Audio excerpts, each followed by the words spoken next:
July 11, 2023, on the following applications at the times listed or as soon thereafter as they may be reached. At such time, all interested parties will be given an opportunity to be heard. Application number 452-23, John and Christine Wagner. Permission to leave pool patio having rear yard setback of 5 instead of required 6. Residence B District, northeast corner of Pearl Street and Grundy Avenue, Holbrook. And when you hear your name, just please come on up here to the podium. Thank you. Yeah.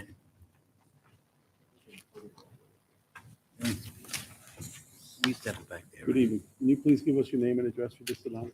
My name is John Eric, Jon-Erik, Wagner, Wagner. I live at 3 Pearl Street in Holbrook, 11741. Good evening, Mr. Wagner. You're here on the pool patio, Yes, sir. having the 5 feet instead of required 6. Yes, sir. Do you have any questions from the board on this? Nope. Is there anyone else who would like to be heard on this application? Planning, do you have any comments?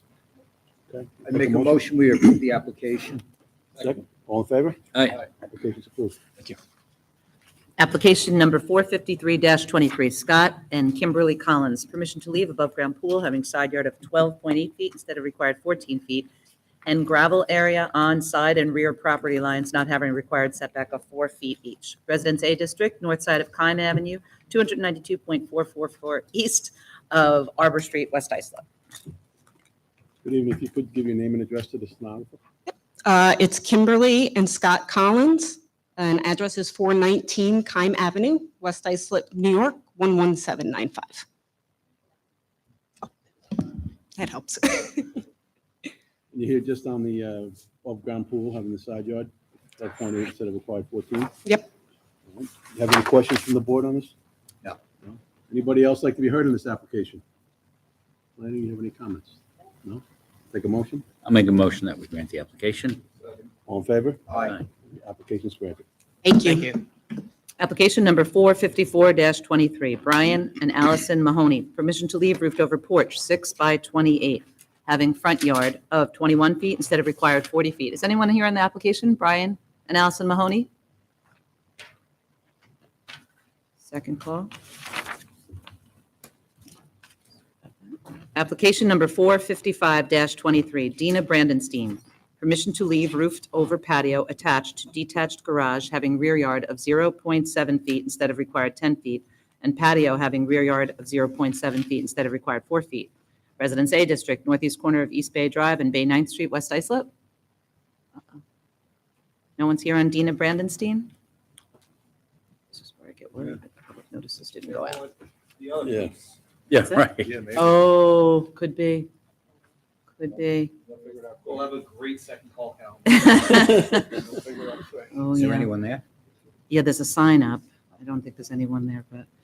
Application number 456-23, Christopher and Lindsay Sforza. Permission to erect second-story addition, 24.6 by 31.7, leaving side yard of 11.7 feet instead of required 14 feet, and to leave enclosed cellar entrance having side yard of 7.7 feet instead of required 14 feet. Residence B District, east side of West First Street, 100 feet south of Victory Drive, Ronkonkoma. Good evening. If you could, please give your name and address to the stenographer. Our name is Chris and Lindsay Sforza, Sforza, at 171 West First Street, Ronkonkoma, New York, 11779. And you're here on the, you're erecting a second story. Correct. That's in line with the first story. Correct. And the cellar entrance is already there. You're just enclosing it. It's already enclosed. It's already there. Are you leaving it? Yeah, we're not touching it. We're not building up on that either. I don't have pictures of the. I don't think we have pictures. Yeah, that door might be down to the cellar. Oh, is the door the enclosure? Correct. It's on the, it might be on the other side of that. The first picture shows the door. This is the door. This is the door? Correct. Okay.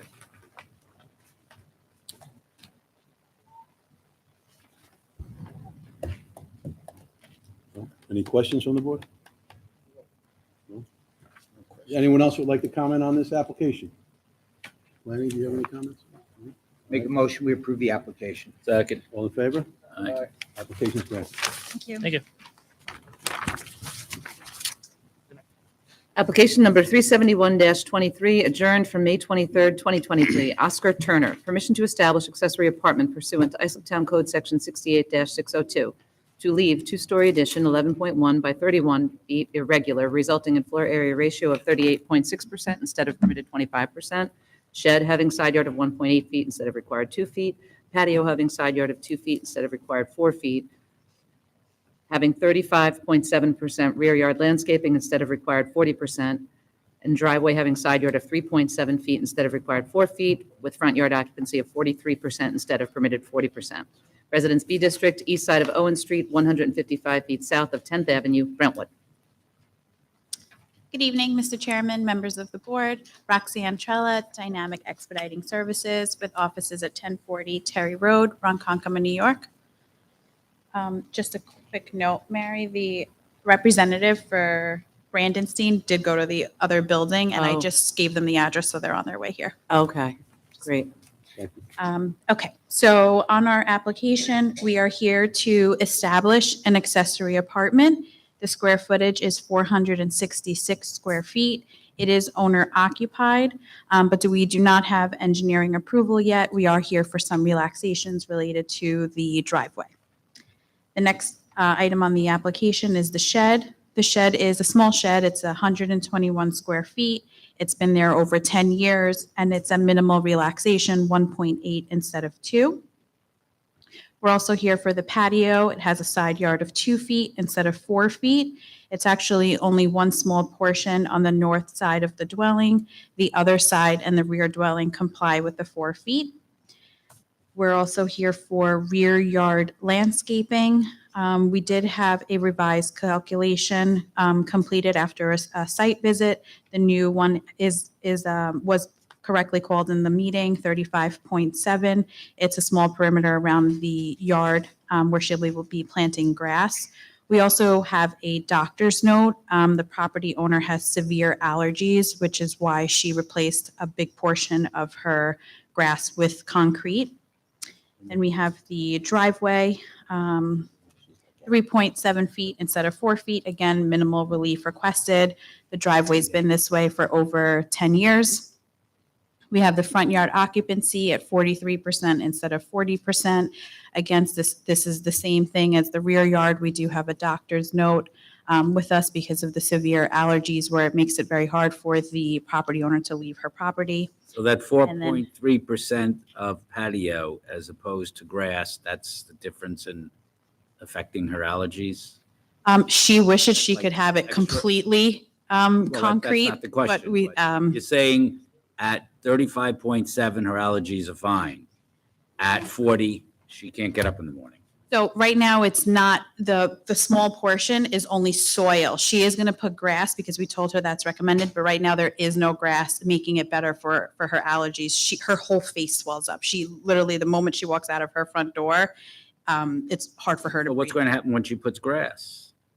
I mean, we told her that she has to comply with whatever, the board grants today. I understand, I just can't understand how the difference between 35.7 and 40% of front yard occupancy is going to make the whole difference in her health.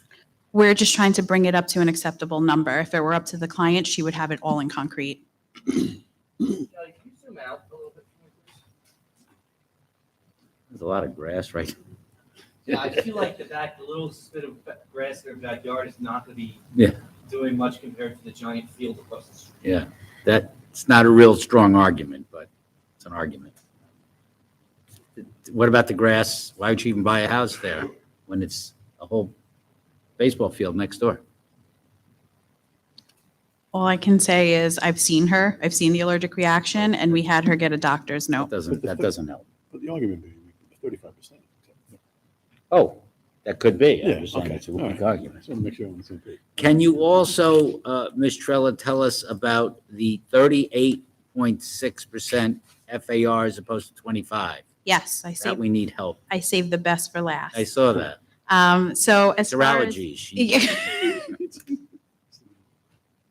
The allergies aren't an argument for this part of the application. So the original dwelling was actually over the FAR. It was built in 1961, And it's actually, we went and had a meeting with zoning. They recalculated the FAR for us, and the original home before any improvements were made was at 29.43%.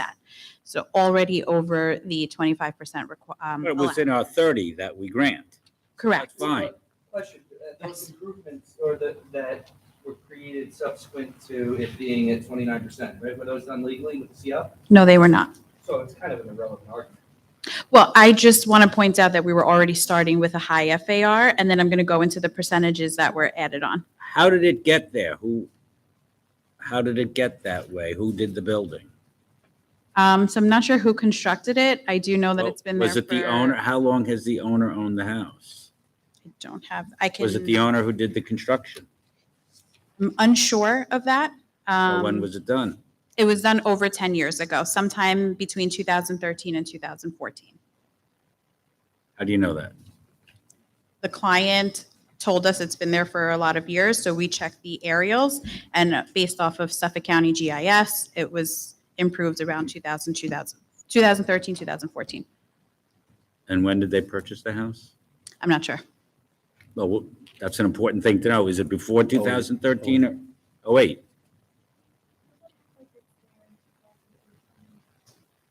Wait. Just a second. Wait. We're getting all sorts of different cues here. You don't know when they purchased the house. How could you not know when? I Look don't, at the because deed. I didn't file the original I application. know, We but just there's came a on. deed on so- file. Wouldn't that tell us? Yeah, I- So wait, the so, deed is December 19th, 2007. so they purchased in 07, and you're saying that under your rubric, the improvements were 13, 14. That Correct. means they did them, Correct. unless some stranger showed up and built on their home. I doubt that. Now, Kelly is telling us it doesn't appear as if the improvements were there in 13 or 14.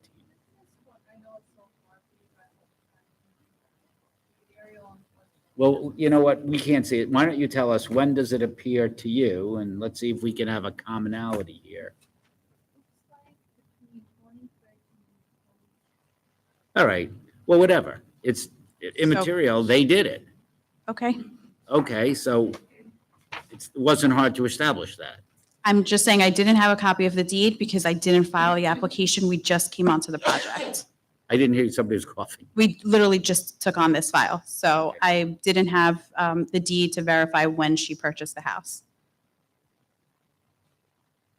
We did file a couple of foils. We don't have them all back yet. So I'm, All right, well, what is the precedent we have in this neck of the woods? so I just wanted to go back and go through the percentages. tell me where the I was in- precedents I don't first. have any precedent Isn't- for 38.6 in the neighborhood. So what is the Um, closest that you, I mean, we need to have some basic parameters here. So the parameters, what precedent do you have? Most of the homes within the neighborhood that have similar additions were never before the board. Their FARs are over the 25%, Roxanne, and I for asked some you- reason, there's no Roxanne. precedent over the 25%. I only asked for a number. I said, what precedent did, I'm asking for a positive integer. What precedent do you have? Any precedent? No, What's the closest you have that we've granted? Have we granted 38.1, 37.2? There is a number. I What don't does- have any precedent Did you do the for, research? we did, we And don't what have, is- we don't have it all back yet. Lenny, do you have any precedent in the area? Deerfield was on one at 28. That's already less than what you currently have. Yes, that's less than what the original house was. The original house CO'd Yes, at 29%. Okay. and that's confirmed by zoning. No, we don't. They came up with the calculation. I know. We don't. So just like this house was CO'd at 29.43, there are plenty of houses that were also CO'd well over the 25%. For some reason, there is no action before the board. They are CO'd that way, they exist that way, they have very similar rear additions to the property in question, and there is no ZBA application for them. So what I had zoning do was give us a breakdown of the addition and what it actually added on to the FAR. We sat down with them, we went over the first floor, the second floor. So the second floor is significantly bigger than the actual first floor addition. That added on 4.7%. The first floor addition at smaller square footage added on 2.9%. That brings us to around 35% FAR. The reason that it comes to 38.6 is because of that double count where there's empty open space under the second floor addition. It's being counted into the FAR. So when we had the meeting with zoning, they calculated that open space at 3.06 of the FAR that's being counted. We've got, I'm sorry, we've got pictures in the file. Yes. Were they building a structure that was stopped, or is that the structure that they? No, that's the structure.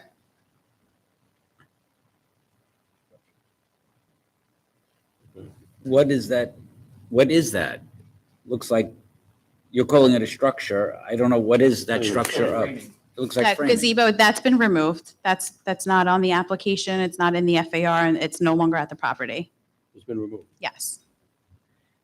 Okay, just I'm clear, your best argument that we should go, if there's precedent of 28-1, and then we should go 10% higher than any precedent is, That there are plenty of homes in this neighborhood with very similar additions, first and second story. Some are even larger. For some reason, none of which who have been before the board. We did do a FOIL for all of the COs. There were dozens of them. We haven't received all of those FOILs back. But Those foils put you anywhere close to, how many of those COs, whether they came before us or not, put you anywhere even close, 35%? I would say over 10 houses. Okay. but So you're, what we're trying to find is a copy of the floor plans so that we can get zoning to calculate their FAR we have to and deal with the compare it here to and now. ours. We have to deal with we're zoning board. We have to deal with the law, the code, precedent, and there's no precedent. And I'm just trying to say, when you tell us, oh, there's a lot of houses that have COs and they're really big. We deal with tenths. We have like 29.43. That's 0.03%. That's the parameters that we deal with. When you just say there's a lot of houses that are big, really big, how do we write an opinion? How do we define saying, well, we're going to grant it? Because there's a lot of houses that are really big. That's like the guy who files his tax returns. Instead of putting a number, he says, I did all right. How do we quantify that? I have a suggestion. Because these COs, they're not precedent, but they may help you on character and nature of the neighborhood. Why don't you, maybe I guess we'd probably reserve on this, and you take some time to submit a written submission with these COs. Okay. And tell us what the character, not the precedent, what the character and nature of the community is, and is there any close to what we? But the COs are not going to tell us the square footage. No, but they may. Are they CO'd before additions or? Who That's what I'm knows? saying. Let's see what the CO said. You want to take an adjournment, let her represent. No, I don't, I mean, it's already been adjourned at least once. yeah, let's just, Mhm. we've heard, and whenever you finish, I think Mr. Clay has a good idea. Submit whatever you have that you believe supports your application. We'll review it. And explain to us why it supports your application, please. Don't just send us a bunch of COs and try to make us figure it out. No. I requested floor plans as well so that I could compare the square footage of those additions to our addition. So I will make sure to distinguish the similarities between those houses and this house. Aside from the floor plans, the addition, is that where the accessory apartment is located? No, the addition does not include the accessory apartment. Where is the accessory apartment in? It's on the first floor, but on the other side where the first floor does not have an addition to it, just part of the original dwelling. Okay. So aside from the FAR, do we have any other issues with the application? I don't think so, right? No, The accessory apartment is fine. The shed, side yard of 1.8 instead of 2 is fine. Patio having side yard of 2 instead of 4 is fine. 35.7, you okay with that? Yeah. Instead of the 40? if it hurts, if it's for allergy purposes, I'm all for it. And the driveway is 3.7 instead of 4. Front yard occupancy of 43. Is that acceptable? Okay. Yes. So the only item then is the FAR. Okay, does the board need me to, If she gets rid of some of the additions. Yeah. does the board need me to address any of the other items or just the FAR and the post-submission? Just the FAR. Just the FAR. How long do Yeah, you think and the it's floor gonna take plan. for you to? And the floor plan, yes. If possible, 3 weeks instead of 2, only because I'm leaving for vacation tomorrow for a week, so if I could just, We'll hold it open for 3 weeks and Sure. then count it reserved at 3 weeks. That's a good idea. All right, so we'll take a motion on that? Motion to hold the matter open for a period of 3 weeks, at which point the matter will be considered closed and reserved for decision. Second. Is there anyone else that would like to be heard on this application? Okay. So we'll take this, we have a motion from Mr. Nicolia, second on that. All in favor? Aye. So that's where we are. Thank you. thank you, have a great night. Application number 457-23, Robert and Linda Sudano. Permission to leave addition to detached garage, 12.5 by 13, having side yard of 3.3 feet instead of required 4 feet, and hot tub having side yard of 7.2 feet and rear yard of 9.8 feet instead of required 14 feet each. Residence A District, south side of Maple Street, 259 feet east of Walnut Avenue. Good evening, Mr. Chairman, members of the board. Kevin Guilfoyle, along with Len Crick of Island Wide Permits for our applicants, Linda and Bob Sedano. Mr. Chairman, we're here before you tonight seeking relief for 2 structures. One being a detached garage, which was originally CO'd in 1970, holding 3.3 feet. Since that time, the homeowner added a 12 by 13 and a half foot extension, thereby increasing the garage to a total of now 381 square feet. The handout for the record that I provided you shows the location of the garage along the, I guess that would be the south side of the property, heavily treed and far enough away from any of the neighbor's house. The homeowner also put a reverse gable roof over on the front of the garage. You can see that clearly noted in the picture. The back portion, the 12 by 13 and a half, was for his additional storage of lawn equipment, landscaping equipment, et cetera, pool equipment, what have you. When it was built, I guess there was no variance required for the existing garage from 1970, but he didn't realize when he built this that this would trigger a variance. The other item is a hot tub. Is located in the other corner of the property. Again, the adjoining neighbor has a shed right against that property line, and the neighbor to the, I guess, west, or no, east would be far away from that hot tub too, where it wouldn't affect anybody. The hot tub has been there since 2007. The garage, like I said, was originally CO'd in 1970, and the extension was put on in 1995. We ask that the board consider granting this application because we don't feel it's going to materially change the nature and character of the neighborhood. I did look for precedents in the area. However, within a 500-foot range, I only came up with 2 potential properties that have detached garages very, very close to the side yard, that being 941 and 947 Maple, across the street and about 450 feet down. That's it, Mr. Mayor. I'm just trying to find out the garage. It was originally built and CO'd at how many feet from the property line? to 3.3 feet. the- How many? 3.3 feet. How do they Didn't get? how do violate they- the I don't know. existing How side do- yard. How do they get a CO? What? How do they get a CO at 3.3 feet without zoning board? Back in 1970, I imagine it might have been 3 feet. No? I don't think so, but the survey But equipment, we do have a CO here showing Yeah, that. no, I'm not doubting. I was Yeah. just, the inspectors would measure in the field. There All right. wasn't the all requirement for right, the so that as-built they're off survey. by 7-8 inches. The next question is, they enlarged the garage going to the south? Mhm. And what's the total square footage of the garage now? The total square footage of the garage is 381 square feet.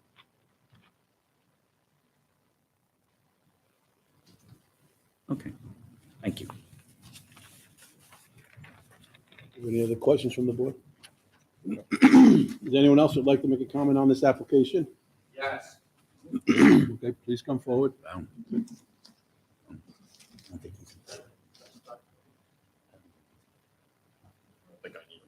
If you could at least, David Podlaha. I reside at 929 Benedict Street, Bohemia, New York, 11716. Sure, Podlaha. I live, it would be the east-south corner of the property. That it's it. Now, the garage is on the other side of the property, I could care less. The hot tub I have a problem with. The rules say 14 feet from the back of the fence and from the side of the fence.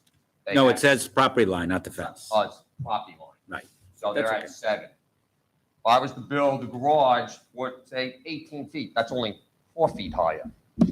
They're at 7 feet.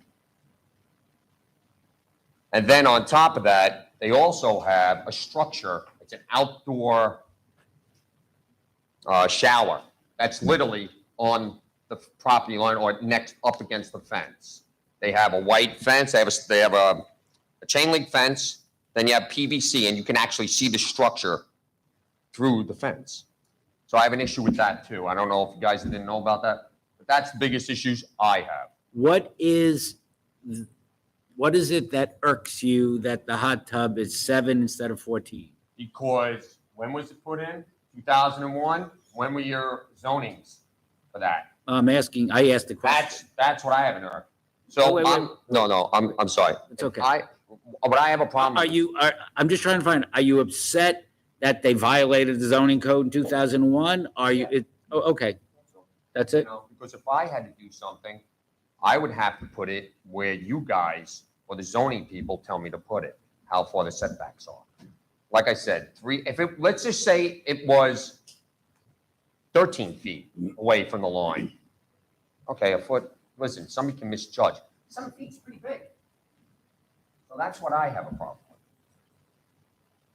And like I said, this other structure that's on it. I have a picture of it, but I don't know if you guys can go for that, so. Oh, do you have a picture? You can show it to. If Oh, it's on your sorry. cell phone, it's not going to help us. Oh, it is. No. It's on my phone because I had to take it from the Then we back. have to keep your phone. It's evidence. Get out of here. No, okay. But no, there is a structure. It's an outdoor, it's All right. probably like 6 by 4. But it's not on the call, so it's nothing we Okay, can no consider problem. anyway. I but- don't- So if they have to move the hot tub, you want it exactly 14 feet. Well, that's your guys' rules, not mine. Well, It's the law, but we can give variance. Correct. that's what we're here for. But again, that's drastic. Could I put up an 18-foot high pitch? I think whether it's drastic, that's a matter of interpretation. I mean, you Well- may consider it drastic, another person may not. So what is it that bothers you particularly? Again, you got, the zoning department has guidelines. So you try to, like I said, if it was a foot, fine, I can deal with it. 7 feet's a lot. I have an issue with that. That's what I have a Do you problem have an with. issue because it's something you can see or it's something you can hear or just because you have a problem? Principle behind it. Okay. That's all. all right, any more questions from the board? No? Okay, is there anyone that's else? That's it, thank you. Cool, I can go? Yeah. Thank you. Is there anyone else that would like to be heard in this application? Okay, is there anything else new that you'd like to?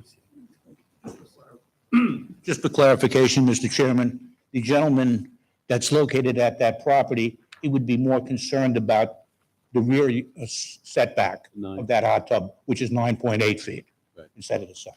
That's what. Lanning, do you have any comments on this? Make an application, I make a motion, we'd approve the application. Second. All in favor? All right. Application's great.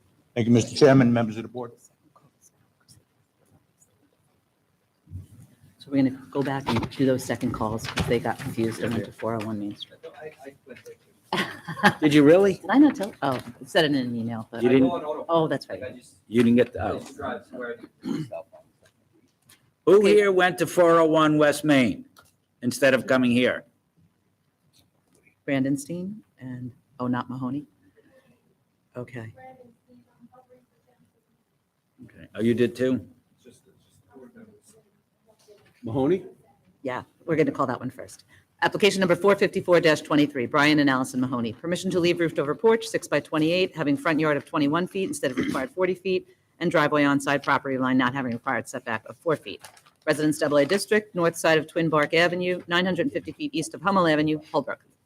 Hi, good evening. My apologies for being late.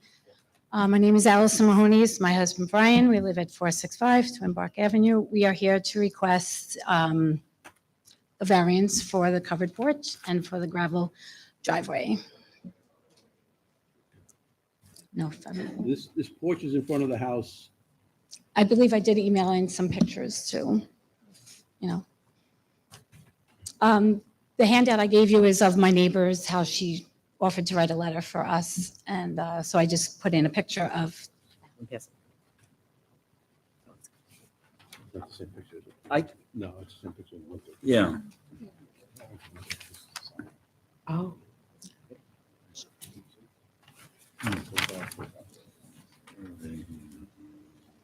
are you able to see the pictures I emailed? sorry? I emailed her like 8 pictures. She said she was She going has them to. attached to her letter. Oh, she said she was going to display them. Okay. Sorry. There's only one picture in the folder. I've got a couple here. Yeah, Yeah. I emailed like, The neighbor sent in photos. Oh, And we put in the assessor's stock photo, Right. which was date stamped February 3rd, 2022. so the porch comes out 21 when the code says 40 feet. yeah, Correct. and our house is about 20. Good thing that last fellow left because he'd be.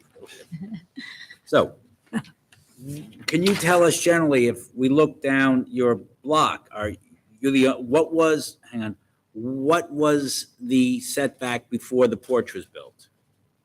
25 feet. Our house is 25 feet from the curb. So that's where it starts off. And the porch came out 4 feet? Okay, Thank you. 6 feet. 6 feet. 6 feet. So you're not able to see those pictures, right? I gave a lot of views of the cul-de-sac and Oh, they got it.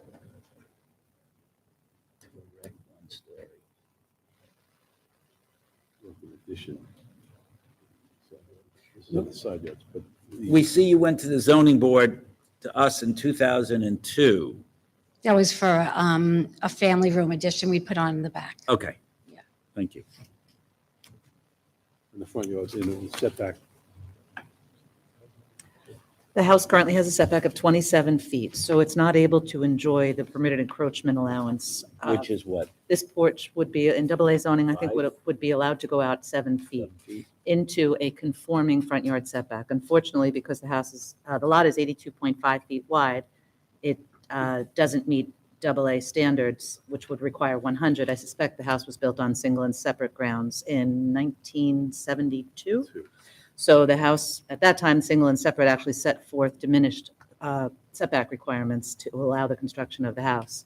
So the house was built probably with a 25-foot minimum, set at 27, and were this a conforming front yard of 40 feet, this would be a permitted encroachment, and we wouldn't be hearing it. What was that last part before? Were this a setback of 40 feet, conforming in AA zoning, this would be a permitted encroachment, and we wouldn't be hearing it. Can I just ask Kelly? Kelly, how is this in keeping with the nature and character neighborhood?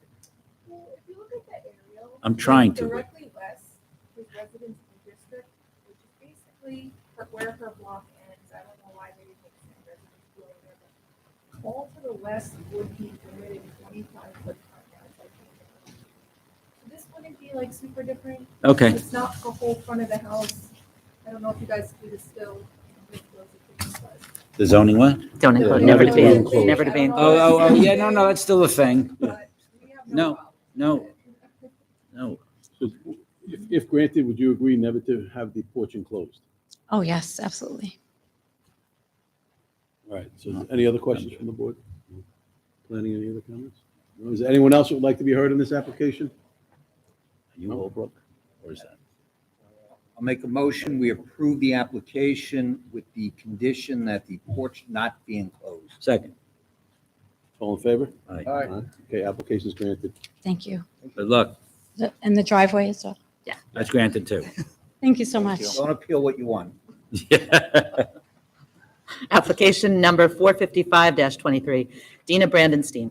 Permission to leave roofed over patio attached to detached garage having rear yard of 0.7 feet instead of required 10 feet, and patio having rear yard of 0.7 feet instead of required 4 feet. Residence A District, northeast corner of East Bay Drive and Bay 9th Street, West Islip. Good afternoon. Excuse me. Good afternoon, Mr. Chairman and members of the board. Amy DeVito with offices at 800 Veterans Memorial Highway, Hauppauge, New York.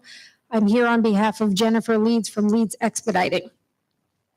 So we are here to legalize a roof over patio that is connected to a certified detached garage. The garage itself was built in 1970. The roof over structure attaches directly to the garage and just creates a recreation area for the family to enjoy. The roof over garage was built in approximately 2021. The property abuts up to the Good Samaritan property. And Jennifer, I believe, submitted some photos of the property for the board to see, which will show that it's also heavily vegetated in that area. The roof over does not encroach any further into the setback than the existing garage does. And we are willing to, if the board would see it fit, to perhaps sunset the approval, if the board would move to approve, to state that if the Good Sam property ever does become residential, perhaps it could be removed or keep it for the life of the structure itself. And I'm happy to answer any questions the board may have. They submitted just one picture. Do you have any pictures of the?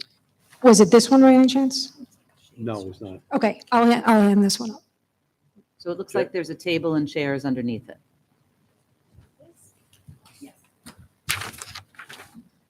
That's correct. It's like a little bar. There's no plumbing or anything like that. It's just a sitting area. And how much of this violates the code, this overhang? Well, it's a required 10-foot setback and we're only 0.7 feet from the property line. So, but it is in line with the existing garage. So it's not encroaching any further into the existing What's on the other side? established setback. Looks like it's cattails. What does it say? The church. It's Good Samaritan It's Hospital. Samaritan, I'm sorry. Owns the land. Yeah, it's a Good Sam property. And if you look at that photo, Mr. Chairman, you'll see that there is heavy vegetation behind the garage as well. If we were to grant this, Jordan, how do we write a decision? So I could see it, I mean, it's heavily vegetated and it looks like it's cattails and what we call bog. Right. Could we write a decision or something so this doesn't get put in our face that we granted 0.7 instead of 10? That's my concern. You could do what you suggested with sunset clause, if it changes from anything but Good Sam or. No, I'm just concerned about the next door, somebody else coming who doesn't have that huge cattailed area Well, what she's vegetated. saying is it's not residential, so changes to residential, they'll remove the variance, they'll agree to Well, discontinue I don't it. think that's fair. But I don't know that we're gonna come up against that situation too often, usually it's I don't think it's residential. ever gonna happen, but it's gonna create all sorts of problems for them. Right. With financing, if we put a sunset clause in it, Yeah. saying that in the event that who knows when, but that property zone changes, you gotta take this down. They have no control of that. But that's just a All you're condition taking that, down, yeah, but all you're taking I don't down know is, if that even what you're taking down is a bar. I don't know, that's what I would defer to the Well, town it's attorney. It's also not built- can't be if it's contingent not- on someone else's vegetation, so. But if it's not built into the code, I don't think you can put a timeline on a variance approval. In fact, that happened a couple of years, there was an appellate division case in Hempstead about that. I don't go throwing the appellate division. You learn something every day. Yeah, Would the board- Unless it's built in, you can't put a time limit on. That's true. I've never heard of a sunset clause on a zoning. It I can never. be conditional, but again, it's on someone else's property, so they don't have control over it. I guess why don't we put it this way? I was only asking if we can write on this and we can say, since it abuts the hospital uniqueness of the property. neighborhood. Yeah. Yes. And I just don't want everybody to come and say, look, I have a foot, you gave this guy 0.7, I want it. Right.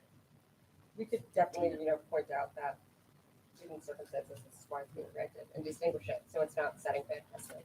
My only, In bold Yeah. type. My only so concern whoever's is- looking for precedent finds that language. yeah, but they never tell us about the language. Just say, oh, look, there's precedent, and we don't have the time or the ability, we have the ability, but not the time. Up, there was precedent, and we grant it. Right. How do we prevent that? That was a We can do question. that. Was that a question? Yeah, how do we prevent- Rhetorical. I just, again, I know somebody will say, look, there's, and we'll say, oh, there's precedent, and we won't go to the fine print, and some people won't tell us about the fine print. Right. No, we can definitely make it sense. All right, I'll leave that to your good offices. I'm on it. Okay. Any other questions from the board? No. Now, Mr. Wexler's covered it, I think. Yeah. Yeah. Does anybody else like to comment on this application? I'll take a motion then. I'll make a motion that we grant the application with the reasoning put on the record as to, it's a very limited grant in that it's a unique circumstance and probably not to be replicated for a long, long time. And never to be enclosed? And never, ever to be enclosed, unless the hospital disappears, and I'm only kidding. We are agreeable to not enclosing it as well. Second on that? I'll second. All in favor? Aye. Aye. Okay. Grant. Thank you. Good night. Okay. You know what happens? Oh, I know. Application number 458-23, Elvis Reyes and Esmeralda Cuadra Reyes. Permission to erect roofed-over porch 6 by 15, leaving front yard of 18 feet instead of permitted encroachment setback of 34 feet. One-story addition 8 by 18, leaving front yard of 24 feet instead of required 40 feet. Second-story addition 16.3 by 23, leaving side yard of 16.9 feet instead of required 18 feet. And to leave shed having rear yard of 2 feet instead of required 4 feet. Residence AA District, south side of 2nd Avenue, 100 feet east of 4th Street, Brentwood. Good evening. Ken Schulman, architect, 209 Lynn Avenue, East Northport. Good evening. We are proposing a one-story addition that would be built in line with the existing front of the house and maintain its existing non-conforming front yard setback of 24 feet, or 40 feet is the minimum required. We are also expanding the existing front covered porch and maintaining its existing non-conforming 18-foot front yard setback, where 34 feet is the minimum required. In addition, we are also proposing a second floor side addition that will have a side yard setback of 16.9 feet, where 18 feet is the minimum required. I'd like to submit some photos that show that the porch and the front addition will be well screened by the existing dense evergreens along the front property line, and that the residential homes on either side of the subject dwelling also have non-conforming front yard setbacks. The photos also show that the side addition is separated from the nearest dwelling by quite a large distance and will have no adverse impacts to that property. I believe these variance requests are insubstantial considering that most of the surrounding properties on 2nd Avenue are commercial properties. Lastly, I'd like to point out that the existing shed was previously granted a variance under appeal number 208-21 dated April 14, 2001. I also have a copy of that decision I'll submit. You have it right here. No, but pictures. Oh, the decision, yeah. The front yard setback, 18 instead of 34. I mean, my rough calculation, that's about a 44%. Yeah, the existing porch has been there for quite a number of years. We're only adding a small piece to that, so it's rather small compared to the porch that's already there. And you'll see from the photo, you can't even see the porch from the street. Do we have any precedent for the 18 instead of 34? Well, I would assume the existing house porch We don't know if itself. They're there legally. The house was built prior Yeah, to it was, 1938. yeah, it's built before zoning. And the porch was original. So they want to enclose it? No, no, not at all. They want to build over it? No, not What at do they all. want to do? I'm sorry. hon. They're adding to the porch. I'm looking at the picture. Maybe you can help me. What do they want to do? Extend the roof? No, they're extending to the right of the current porch another piece that's going to wrap around, and it's going to keep that same 18-foot front yard setback. Okay. Thank So you. the 18-foot setback is It's Yes. already there. It's Yes. not, oh, I thought we were taking whatever. Yeah, me they were too. adding to it. That's No. what yeah. No, no, no, Okay. no. And the same thing with the front, one-story addition is built in line with the front of the house. This is what most applicants do. 18 is already there. It's already there. It's already there. Okay, now we get it. Thank you. Do you have any other questions from the board on this? No? Planning, you have any comment? Is anyone else that would like to be heard on this application? No? Take a motion on it? I think that's you, Chris. Motion to grant the application. Second. All in favor? Aye. Application's granted. Thank you. Have a good evening. Application number 459-23, Joseph and Desiree Dennis. Permission to establish accessory apartment pursuant to Islip Town Code Section 68-602 and to leave driveway on side property line not having required setback of 4 feet. Residence AAA District 278 Cluster, west side of Church Road, 243.5 feet north of Leaside Drive, Great River. Good evening. Joseph and Desiree Dennis, 155 Church Road, Great River, 11739. Do you have a representative on this? I do, he's in the back. Okay. Got another case. Don't worry. Yeah, so this is just to establish, legalize the existing accessory apartment that was there when we purchased the home, When did you purchase the home? January of this year. We have a copy of the deed, but it's not recorded. We have a Um, Recorded copy of the deed. I think it was just recorded because we just purchased the home in January. We haven't even gotten it yet.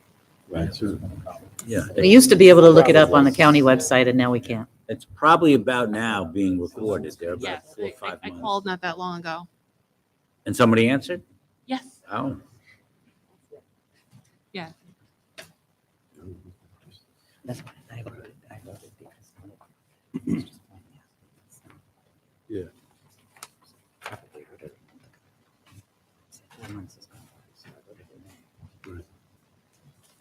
Okay. I was hoping that in May, we noted that it was, when you filed, that it had been 4 months. We were hoping by the time the hearing came that it would be recorded.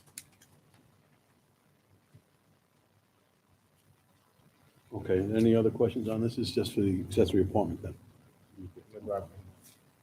Now, is there anyone else that'd like to be heard on this application? No? Any take a motion? I'll make a motion to grant the application and to establish the accessory apartment for a period of 3 years. All in favor? Aye. Aye. Okay, application's granted. Thank you. Thank you. Application number 460-23, Liza Sapola. Permission to leave pond having rear yard of 10.6 feet instead of required 18 feet. Patio on rear property line not having required setback of 4 feet. Air conditioning unit having front yard of 8.3 feet and pool equipment having front yard of 8.5 feet instead of required 55 feet each. And driveway having proportionate front yard occupancy of 48% instead of permitted 40%. Residence AAA District, 278 Cluster, southeast corner of the Helm and Hollins Lane, East Islip. For you, Michael Arado, Captain Permit. It's ARATO. Offices 245 Route 109, West Babylon. So we're here today to maintain existing pond, having a rear yard setback of 10.6 feet instead of 18. Rear patio, not having the required setback of 4 feet. Same goes for the air conditionings and pool equipment, and driveway exceeding total lot coverage. So I spoke to the Islip Mornings on this case. They don't really have any issues with the driveway because I know that's like the biggest issue with this case, having 48% and the way the driveway runs off of the property. This driveway was built prior to my clients owning this house. They purchased this house in 2005. They said this driveway was existing. When I spoke to the representatives of the Moorings, they said the same thing. This driveway's been like this. They haven't had any issues with the owner.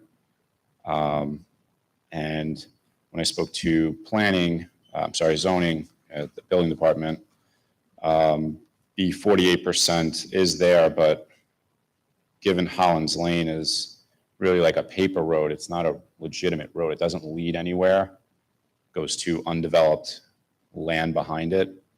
if that road really wasn't a road, this 48% wouldn't be accounting for it. I'd spoken to the people at the Moorings as well. They said they don't ever see that land ever being developed on. All that land behind the houses, they're never going to really build on that. So currently, they don't have any issue with this driveway or any of the structures that don't meet the required setbacks, because, again, the property's behind it. There is no property behind this house, so nobody else is being affected by patio or the pool equipment or the air conditioning units. I do have a letter that I believe you guys have, the affidavit from the Moorings. Is this house? Letter or an affidavit? It's an affidavit. They swore to it? Have it here. I think you guys got it. I don't know, let's see. Got a copy of Yeah, it? can you please submit that? It was done at the closing. This house was actually sold in the whole process of this going on. It's not even signed. Yeah, that's just a copy that I printed. They did sign it. I did submit it. What did we swear into? No, you're not swearing to it. It was just something that they did at the closing. That We they, have a signed copy, whatever. I think the town, I think I submitted it when I did they asked for it, when I did all Yeah, we the. asked for it when we realized that the person that we advertised, that you filed the name in, didn't own the property anymore, right? Liza has sold? it? Yes, yeah, they'd so- sold this in the process of this being actually getting on the calendar. So when you filed an affidavit saying that Liza said that nobody had any interest in the property, yet it was in contract. So we No. asked you to, No, that affidavit was made up by the Moorings. If you read it, it's oh, okay. describes that if by any chance the Moorings do decide to develop on that land behind. It's not The made up Moorings by the can't develop it. Moor. It's owned by the town. Is it, so Kelly? can No, you- no, I'm just saying Wait, That- just a second. Okay. It's not, the affidavit is not made up by the Moorings. First of all, what we have here is an unsigned. that's just the copy. Hang on. That, Okay, but we're looking for the original. Second of all, the affidavit looks like if it was signed and notarized properly, it's between the seller and the purchaser. correct. It Not went from the Moorings. It went through them for approval though. So like they had to bring that in front of them to make sure that they were okay with the letter, because Okay, it I happened mean, we don't know that, but when you say it's the Moorings, they didn't give that affidavit. no, they didn't, but they kind of sat down and they said, let's see what you're going to give them at the sale. That way, we understand, everybody's in agreement that they understand that if I'm we ever just take. trying to correct the record Understood. because we have to keep a record here. Okay. The lady takes it. When someone says the Moorings made an affidavit, Correction, then they didn't make the affidavit, but they did review it. And But it's not no- signed. no, it's not no signed by evidentiary them. value. You understand that? Understood. So the adjacent property is owned by the town of Islip. It's the East Islip Nature Center. Yeah. Which was formerly known as the Hollins Estate, I believe. And I'm not sure at what point the town acquired it or was donated maybe to the town. 70s and the 80s. Right. There's 4 different parcels. that Okay. comprise it. So the road would never be constructed because it would just lead to town-owned nature center.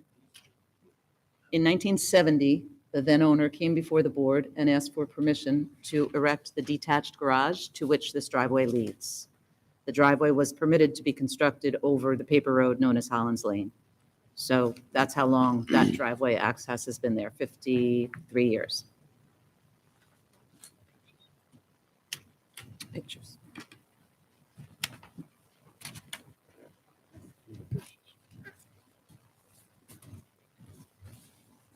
I'll share the pictures with you. I have some other pictures if you can keep them. I labeled what everything is if you want to see them. Yeah, sure, if you want to submit them, sure. Yeah, that you guys should have the same ones, but I just labeled everything so no, they're all different ones. So the whole house, so you can see the property. Do any of these show the unopened road, the paper road? There's going to be a picture that I took That's the driveway. Just north of the driveway. He's got them. Is this it? that comes on to, it looks like that goes on to So in the 2020, they north. hadn't yet added those bricks that you see in the photo. Oh, I see. Okay, I got you. Right, yep. So the board is not commenting on any use of the paper road. Okay. So the photographs that you submitted show that at some point after 2020, when this aerial was flown, that driveway was widened with brick pavers toward Nice the property. north property line of the Hollins Lane paper street. It looked like at some point it was used as a storage, maybe for a recreational vehicle back there. Yeah, and then, and you'll see pictures, he actually had to clear that all out, because there's an old survey and then there's a new survey. I could show you to this too, you can keep this as well. You want to see the area that he cleared out that you may be talking about in the back of the house? There's a concrete pad. That's all been removed. They took a picture of it so you can see it.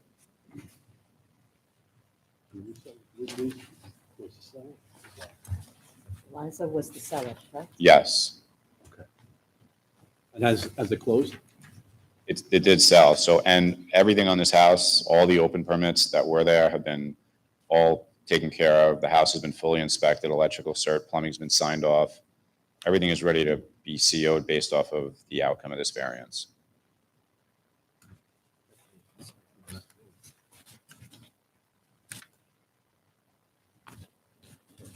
Yes. Oh.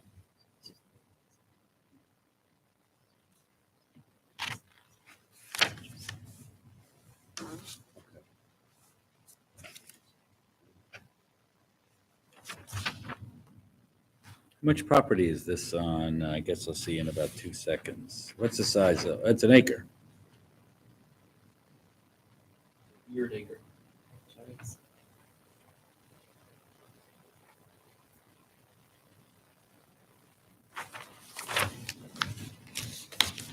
Is there anyone else that would like to be heard on this application? Lenny, do you have any comments or?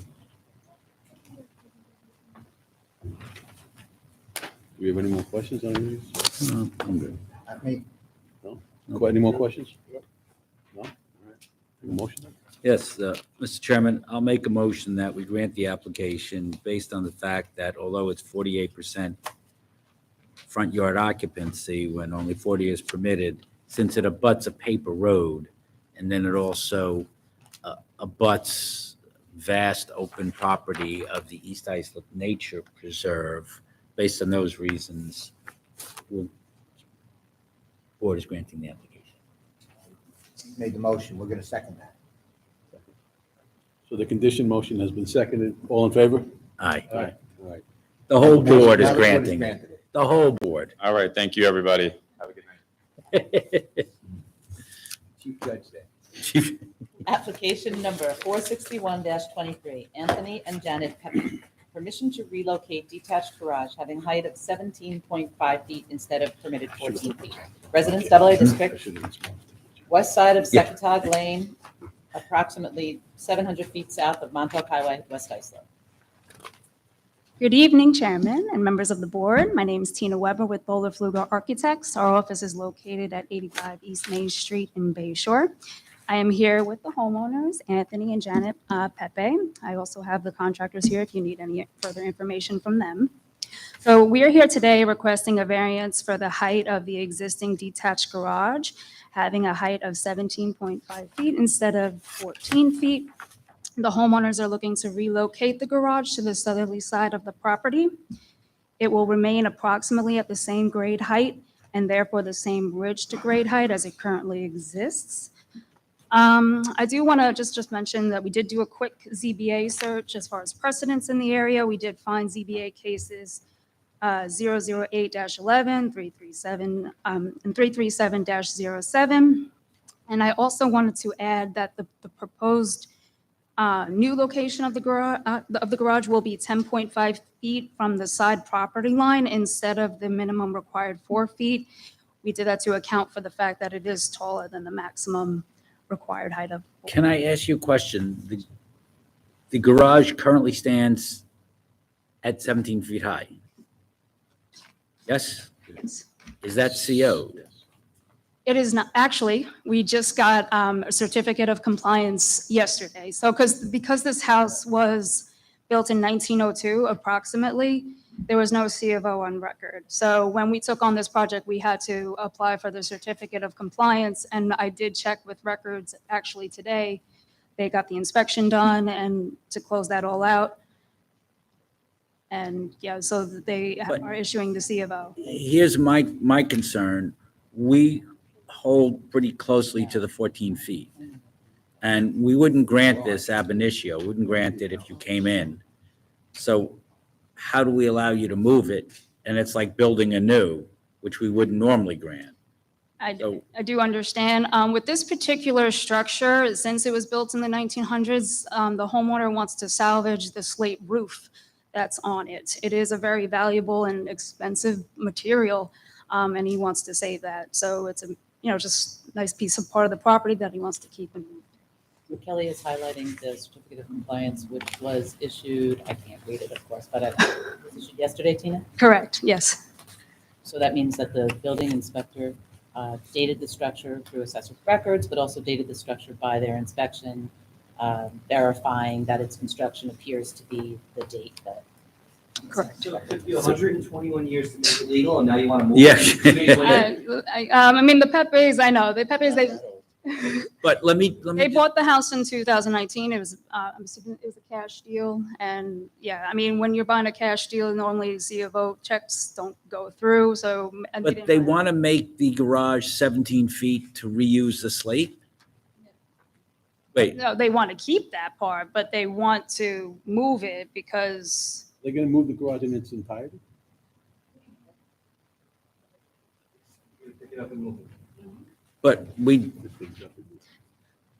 is there any precedent for us allowing a 17-foot? there was, like I said, there was very few requests when we did inquire. I did inquire with Deirdre as well. I did not hear back from her, but like I said, we found There it is now. ZBA cases 00811 and 337-07, so.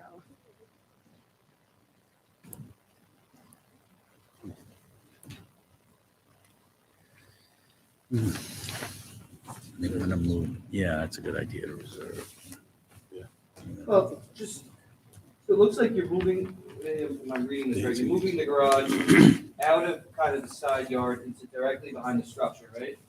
So we're moving it, it's like right directly in the middle of the property now. So Oh. because there's a pool there that's going to be there, that's part of a separate permit. I So they want to move it, and actually see the Willett Slade Creek. of- The other way, it's the other way, yeah. Say you're moving it out yeah. of the view of the street. What is to the, I know. what's to It the is in line south? with the proposed that's under construction. What's to the south that we can't see? What property to the south, the homes?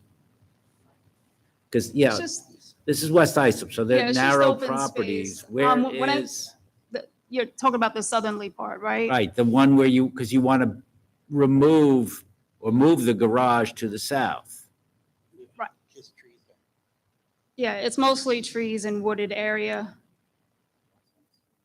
I just didn't get a picture of it at the time because it is, the main dwelling is under construction and I just did not have, there's a whole bunch of big trucks there and everything. I could not get a good picture of it, so. The only problem with trees and screening is people can cut down trees, they die, and They then, will. You need to remove those trees, right, to move the garage? The neighbor's property. Oh, we're talking about the ones we see on your property, though. The neighbors have two sheds alongside the trees. It's a long drive. Their house is down. So could we, oh, you have her name for the record? Okay. Now, if you could please give us your name and address for the record. Anthony, 230 Second Avenue. Thank you. Janet. Thank you. I'm just amazed you can move a garage that old without. We want to preserve as much as the old house as possible. Yeah. I find it structurally amazing. Yeah. Everybody wanted to tear it down. They But- want to build by the water. It's stucco, isn't it? Stucco over wood, framing? Yeah, with cement. How do you move stucco? The builders move it. They gave us a quote. They can move anything. Yeah, but what's gonna look like when it's moved? Well, they're And the doing roof, by whole the way, house. is only.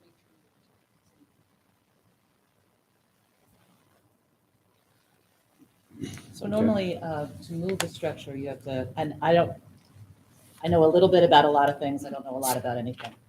So you have to drive the pilings into the foundation and elevate the structure to move it. There is no foundation, right? It's on a slab? It'll be on slab, yep. Yeah, we're gonna have to make a new one. After you move it, or before you move it, to accept it. I think it is. Yeah. Not sure. No, it's not yet. Thank you. Hold on. Is there anyone else who would like to speak on this application?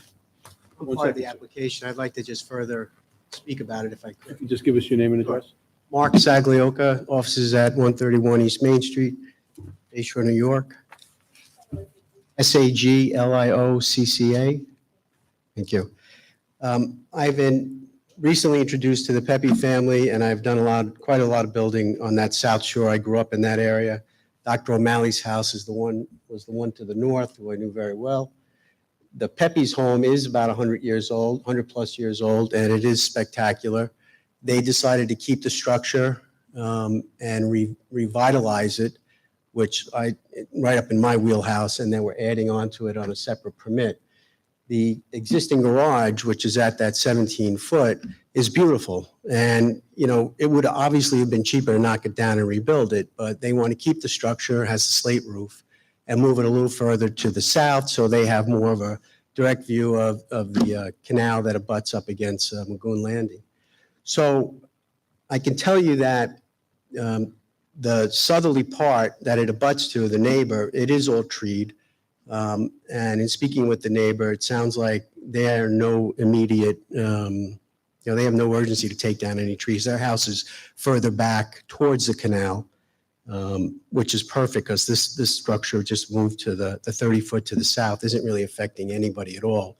It's just giving the Pepes a better line of sight for their tremendous backyard. So when you look at the survey, you could actually, see why they want to do it. Our problem is, though, we have to view this as new construction when you move it, and I don't think we've granted 17-foot garages. Right. I don't think there's been a lot of moving homes that are over 100 years old or garages. It's not the moving of it. It's, Yeah. we have to view it as it was raised and new construction. So That's we're why I said asking- ab initio, we would not have granted. I understand, just asking the board for some leniency here because of its age. It is a unique situation, and they are trying to do the right thing. They don't want to take it down. They don't want a 14. They'd like to keep what was originally built. Their original house has a higher than 35-foot ridge, which they got a variance for during their process, correct? It's So, also important to note here that there's not going to be really any negative impact in comparison to the nature of the community. We consider it's already been there. It's been there for 122 years. We're just moving it 30 feet south. It's not like there's going to be a new addition of a 17.5-foot high structure in the community. It's already there. In fact, it predates the community. exactly, yes. And I can't speak of Dr. O'Malley's house, but I grew up, playing with their kids. And I believe they have an older structure on their property as well, but I can't speak of the height of theirs. But their house is at least 70, 80 years old. Hypothetically, if we were to grant this, would you guys agree to a condition that if, for whatever reason, this shed garage collapses during the moving process, that you're not rebuilding it 17 feet? It's up to them. That sounds perfectly fine with us. I had We'll serious never know doubts if with it this building, collapses. with this garage, being at that age with no foundation, built out of stuff, it was gonna be moved successfully. But I'm not an expert. I agree with that. I think with But no I'm not an engineer, I'm not. with no foundation and made of stucco, We'll move it. We may lose some slate, but we'll move it. Yeah. I have a feeling it's going to end up, Walls. I think it's going to end up being rebuilt and, that's the original, but all right. We have no issue with that condition, and that would be wonderful. Thank you. This gentleman would like to be heard on the application.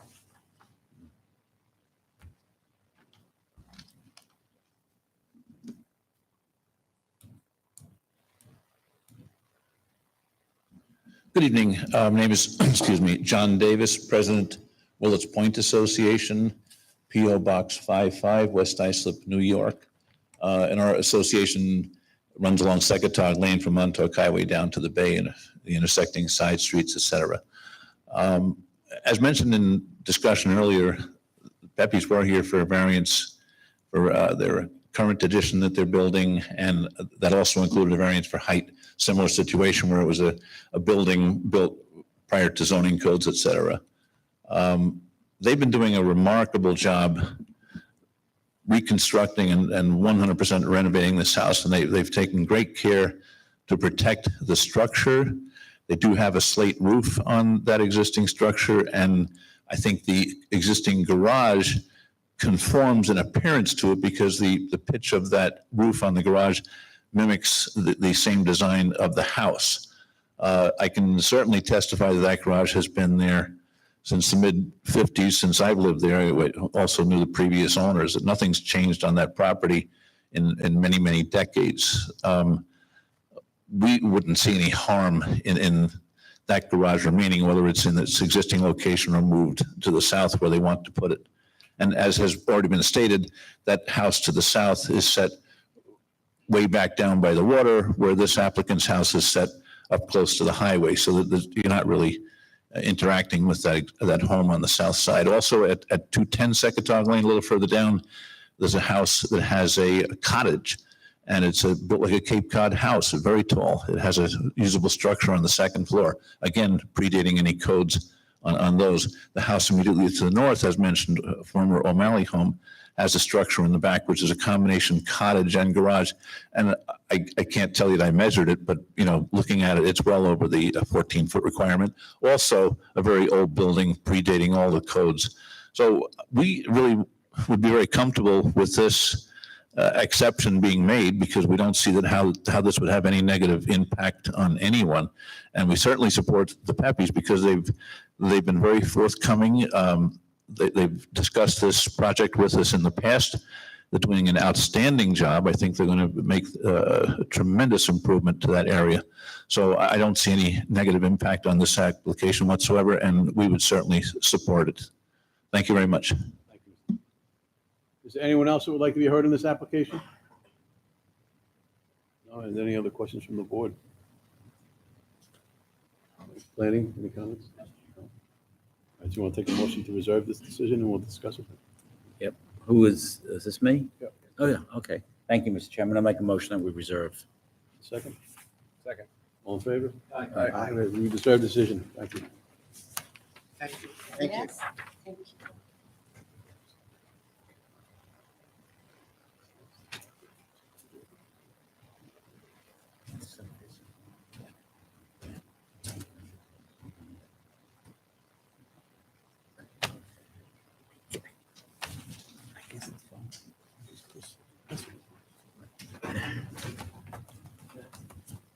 He's not, he's got to survive.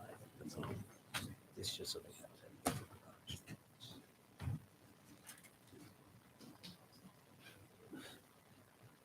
What are the odds that thing survives the move? Zero. Yeah. And they're gonna want to rebuild it at 7. Yeah, right. And they're gonna.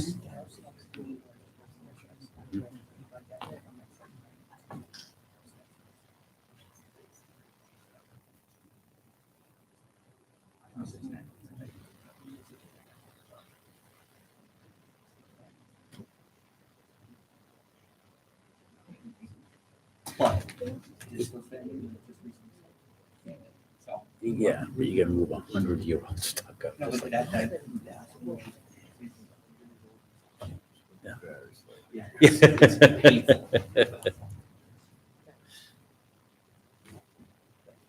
Okay.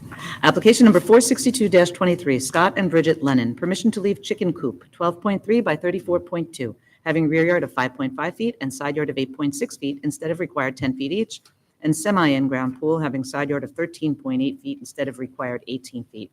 Residence AAA District, west side of Bayview Avenue, 130 feet south of White Oak Lane, East Islip. Good evening. Scott Lennon, 136 Bayview Avenue, East Islip, 11730.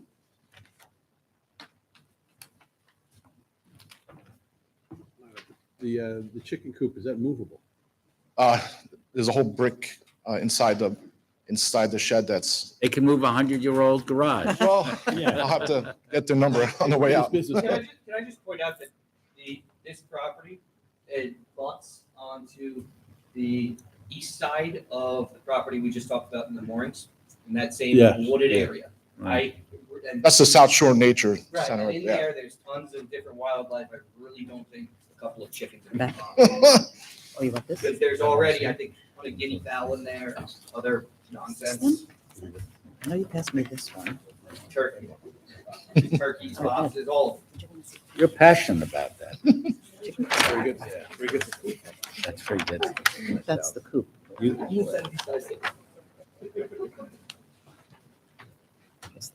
I just don't see any harm here to that. Not much. Yeah, no, I get it. Yeah, I'm okay. I don't have any. Any other comments from the board?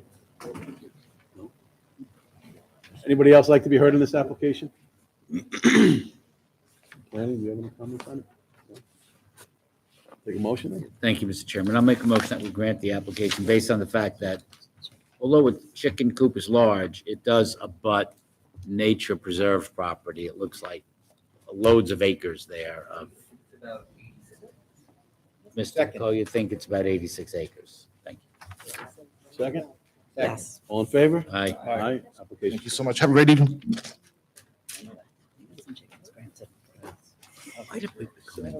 Application number 463-23, Aruba Holdings LLC. Permission to erect two-story dwelling, leaving floor area ratio of 30.2% instead of permitted 25%. Residence AAA District, north side of Mill May Avenue, 592.21 feet east of Blydenburg Road, Hauppauge. Good evening, Mr. Chairman, members of the board. I'm here on behalf of Aruba Holton Corp., which I am a member. Just give us your name and address. Louis Castellano, 2539 Middle Country Road, Center Ridge, New York. Thank you. Can I ask you a question? Yes. You came in at 30.2. If you reduce that to 30 even, you could be out of here in less than a minute. There's a question about that. That's why I'm here. I think there's a mistake in the call on the calendar. If you go to page 2 of the plans, But let me just say one thing. When you say there's a mistake, and it may well be, we can't determine that mistake. We have to go by. no, I just, what happens is, I'm afraid that based on the plans that we have and what we did, and the new calculations we got from the architect, I'm afraid after we get approved tonight, we're gonna have to come back to you again because the FAR is wrong. But we can't correct that. No, wait, why do you think the FAO is wrong? Well, what happened was, it's a very slow property. And we didn't realize at the time when we designed the house that the slopes don't count. So when they took away all the slope area, our FAR now becomes a 12,000 square foot house, not a 6,900 square foot house. So because of the area that we're building on is only 40,000 square feet, not 57,000 square feet, But can I just ask you, what's the square footage of the house you're building? 6,900 square feet. 6,900 square Right. foot. I mean, that's a very, very large house Right, in the town of Islip.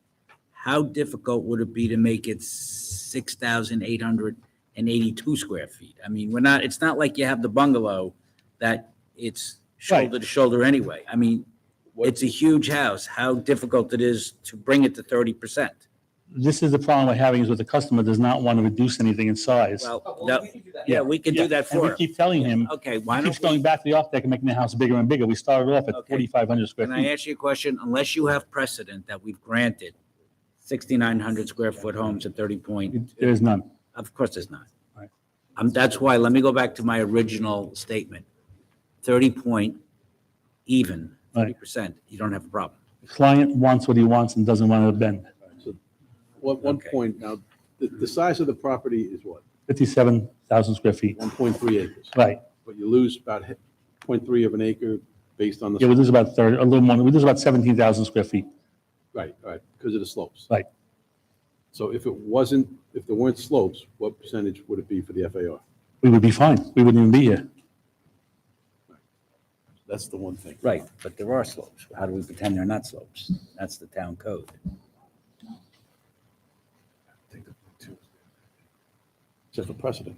Yeah, except for precedent. Yeah, no, that's what I mean. Yeah. Granted the 30, that's what I mean. Yeah, exactly. Okay, Yep, okay, you're yep, going that yep, way. Yeah, Pretty sure you exactly. can sharpen the pencils and make Yeah. Oh, yeah, I listen, I've tried with this people. You can tell, Yeah. you can tell the homeowner that it was the big bad board, Okay, Mr. Nicolia.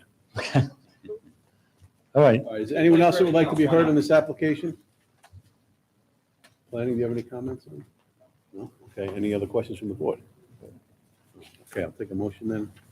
I'll make a motion that we deny the application as presented and grant the FAR at 30%. All in favor? Aye. All right, Thank you. application's granted. Have a great evening.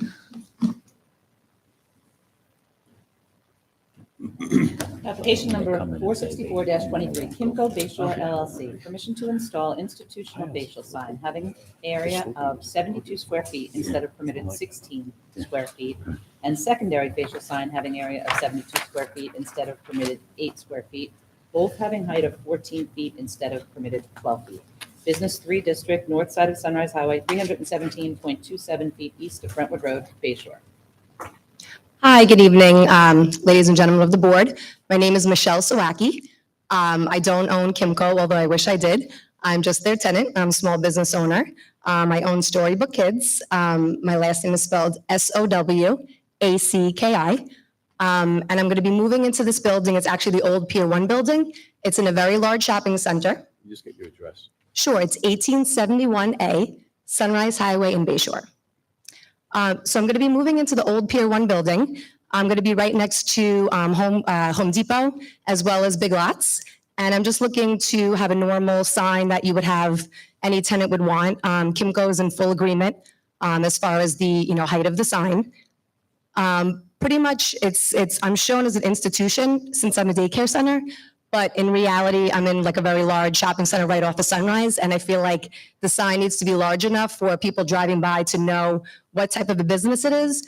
So this way they don't enter into the shopping center. It could cause accidents and things like that, but to know what type of business it is before they enter in. This is the Best Buy lot, right? Correct, yeah. I'm actually in the beginning of it, like Best Buy is kind of in the back, like the pizzeria and everything.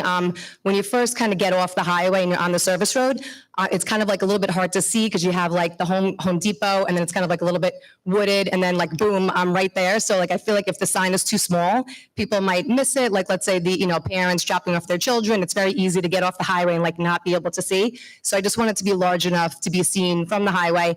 And if you look at the picture, I'm really just asking for the letters to literally just visually fit the outside of the building. So it also looks good because my landlord is Kimco and they expect all their properties to look a certain way. And even though I'm a small fish in a big pond because I'm in a big, pretty much, shopping center with large businesses. So even though I'm just a daycare center, I have to, fit in with the property. Is that what it is, a daycare center? Yeah, I'm a very large daycare center. I actually have an existing daycare in West Islip with a sign just as large. And I don't know if you remember me, but I've been trying to get this business going for about 2 years since COVID. But during COVID, you guys approved me for the change of use to change it from, when it was Pier 1 into the daycare center. We're just about ready to open up, hopefully in September for the new school year. And I just want to be able to have, a sign that matches my business. Can I ask Kelly, is this sign proportional to the Home Depots and the other signs in the neighborhood? Yeah, I think given the location. Right. It's a commercial area. Any smaller might look weird. Okay. Yeah, That's like what I- honestly, if it wasn't this big, people would be like, what business is that? Like, it would probably almost like hurt my business in a way because people would say, how come her sign is so much smaller than everybody else? Like, is this not like a legitimate business, When you get off Sunrise, it comes up quick. Right. really quick? Okay. Like, I feel like you can cause an accident. Like, if people are like, why? What does that sign say? And then people are just going to drive into my business. And then on the side of the building, I just wanted to say childcare. It sounds kind of funny, but the name of my business is Storybook Kids. So where I am now in West Islip, I'm in the Bob Shopping Center with like West Marine. And people walk in, they're like, can I buy a book? And we're like, whoa, this is a daycare center. We can't just That's have what I people thought it walking was. into the business. So we need to make it very clear that this is a daycare center so we don't have like, sure. All right. I think we get it. Yeah. So Kelly, any comments from planning? Thank you.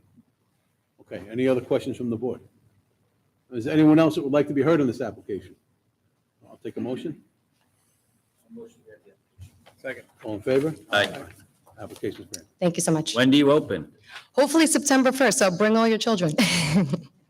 My We're son's always looking 30 for new customers. My son's 31. I don't know. But the problem is everyone's still working from home. So once everybody gets back out there, then hopefully the business will be back in the up and up. So thank you so much. That was your. Application number 465-23, Town of Islip Community Development Agency. Permission to erect second-story addition leaving front yard of 24.6 feet instead of required 25 feet. Side yard of 12.4 feet instead of required 14 feet. Total side yards of 27.5 feet instead of required 28 feet, and floor area ratio of 29.2% instead of permitted 25%. Residence B District, east side of Ferndale Boulevard, 75 feet south of Oak Street, Islip. Yeah. Good evening. Good evening. I'm Glenn Graham with Graham Associates, 256 Orinoco Drive, Bright Waters, New York, representing the Town of Islip Community Development Agency. I know most of the board is familiar with the CDA, but for the public benefit, the CDA takes lighted homes and improves them and puts them into the Town of Islip housing lottery. The application tonight is for such a blighted home on Ferndale Avenue. I did provide a picture for the board to look at. This home is in poor shape. However, we are able to renovate it. It is a single-story home that is in between two 1.5-story or 2-story homes. We're looking to just add a second floor to this house in the exact same footprint that's there. I believe this whole area may have been upzoned at one point, so the setbacks that exist are consistent with the rest of the neighborhood. So there will be no change to the non-conforming setbacks that are there. And the FAR is under the 30%. Is there anyone else that would like to make a comment on this application? Do we have any questions from the board? No. Planning, do you have any comments? Make a motion, we approve the application. Second. All in favor? Aye. Application's granted. Thank you. Application number 466-23, Susan Shear. Permission to erect two-story dwelling and decking resulting in floor area ratio of 39.8% instead of permitted 30%, decking having side yard of 8 feet instead of required 15 feet, and to install air conditioner unit for accessory structure leaving rear yard of 8.6 feet instead of required 10 feet. Residence BAA District, west side of Atlantic Walk, 360 feet north of Central Walk, Seaview. Good evening. Again, for the record, I'm Glenn Graham with Graham Associates, 256 Orinoco Drive, Bright Waters, New York.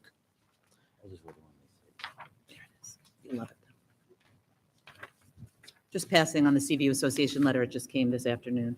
Thank you. I believe it's a standard letter from the association.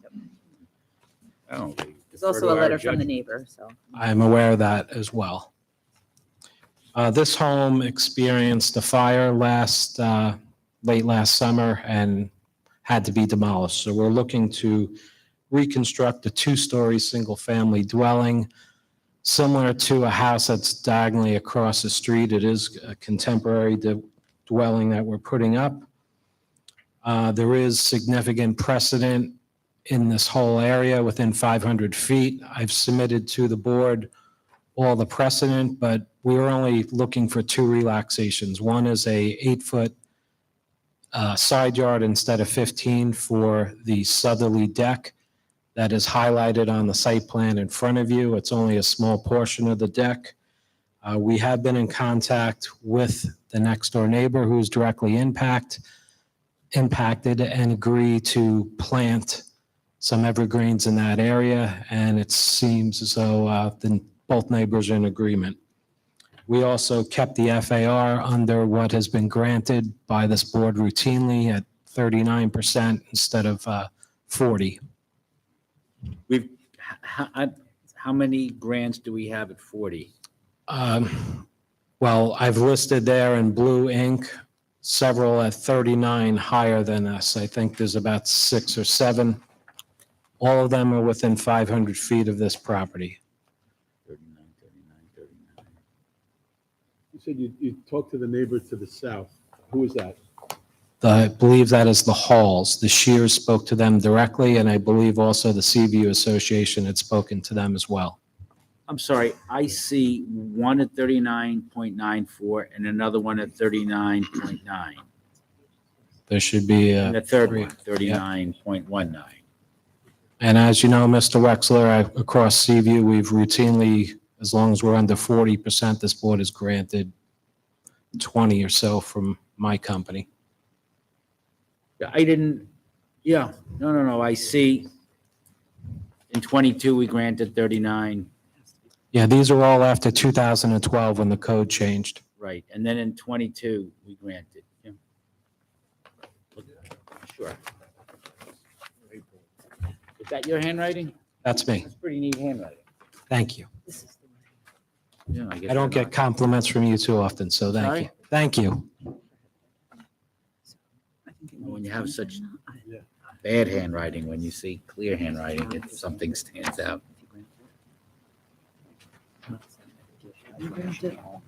Yeah, okay. That can be part of the record. So Glenn, you mentioned that there's only 2 variances requested, but you know there's a third. I'm babbling here. The third request is for an air conditioning that is hung on the back. That is for the main house. It is not for the shed. That needs to be clarified because Oh, it, okay. When you guys submitted it, or somebody highlighted the air conditioner on the shed. yeah, it's on the back, but it is for the main dwelling. It's not part of the house. So does it need relief? I believe it does because it doesn't meet the 10-foot setback if it was an accessory structure. We're doing split units of this house. They're about 18 inches deep, so it's going to hang on the back of the shed. It is going to be on the shed. Yes, Oh, but it's not for the shed itself. I think the call says something about for the shed, it does. Well, but it's not to condition the not to shed. cool the shed. Correct. Oh, it can function to cool the house? Yeah. From back there? Yeah, that's just a 1-inch copper line. Okay, that's good. Because Should we amend the call? I think maybe we can, right? Just Well, to install air it's not conditioning for the unit? accessory structure. That It's is on the correct. accessory structure. Yes. So in March of this year, the town adopted some changes to accessory structures and began to prohibit a lot of things about accessory structures. And specifically saying that accessory structures couldn't be used for recreational space or habitable space. And one of the things that was specifically prohibited in accessory structures was an air conditioner. So technically, the way the denial was written, it was sending it for the board's consideration as a use variance, which, as you know, the board couldn't even grant under Yeah. use variance tests. Yep. So everyone's okay? You understand that So we could change by the it. testimony, it's not to put an air conditioner to service the accessory structure. However, the accessory structure will allow the air conditioner to air condition the house, I guess. Yeah, we have to keep the air conditioning up at FEMA level, so instead of building a separate platform, we're able to hang it on the back of the shed. It actually hangs on the back of the shed? Yep, yeah, they're only about 18 inches deep, three by 3, instead of putting like a giant platform. And that air conditioning unit is the principal AC unit for the entire house? Yes, So if we change it to read, and to install air conditioner unit on accessory structure for the main dwelling, leaving rear yard of 8.6 feet instead of required 10 feet. that would be great. Got it. Amend? I'll make that motion. Second. All in favor? Aye. All right, so the application's been amended, and the FAR, There's 3 precedent. Well established. Yeah, yeah. good? Okay. Anybody else like to be heard on this application? Planning, do you have any comments? No? Okay, I'll take a motion. I'll make a motion that we grant the application As amended. as amended. All in favor? Aye. Thank you very much. Have a good night.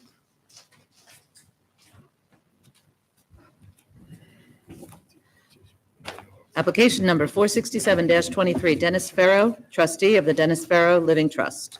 Permission to leave cabana having height of 16.17 feet instead of permitted 14 feet and having 3-piece bath in accessory structure where not permitted. Pool equipment having side yard of 3.5 feet instead of required 6 feet.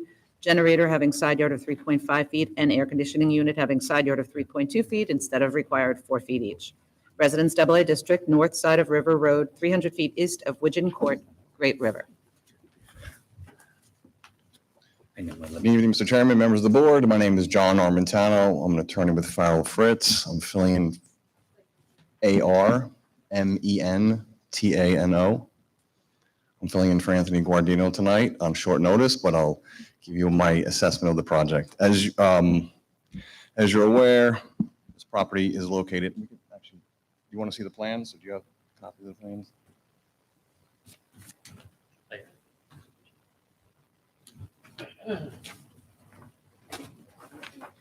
Thank you, Jay.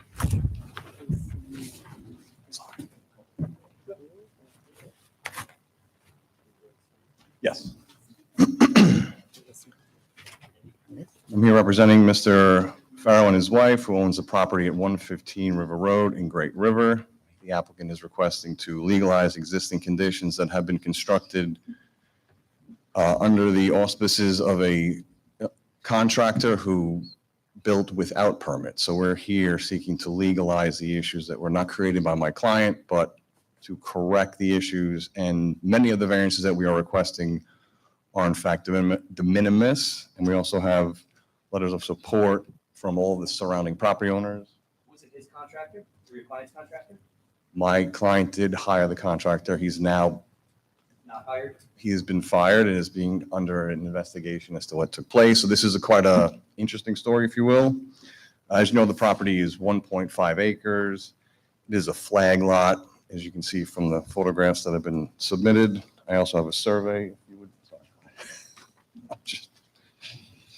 This is a survey, and this is also photographs of the structure. There should be, there's two, you should be able to see.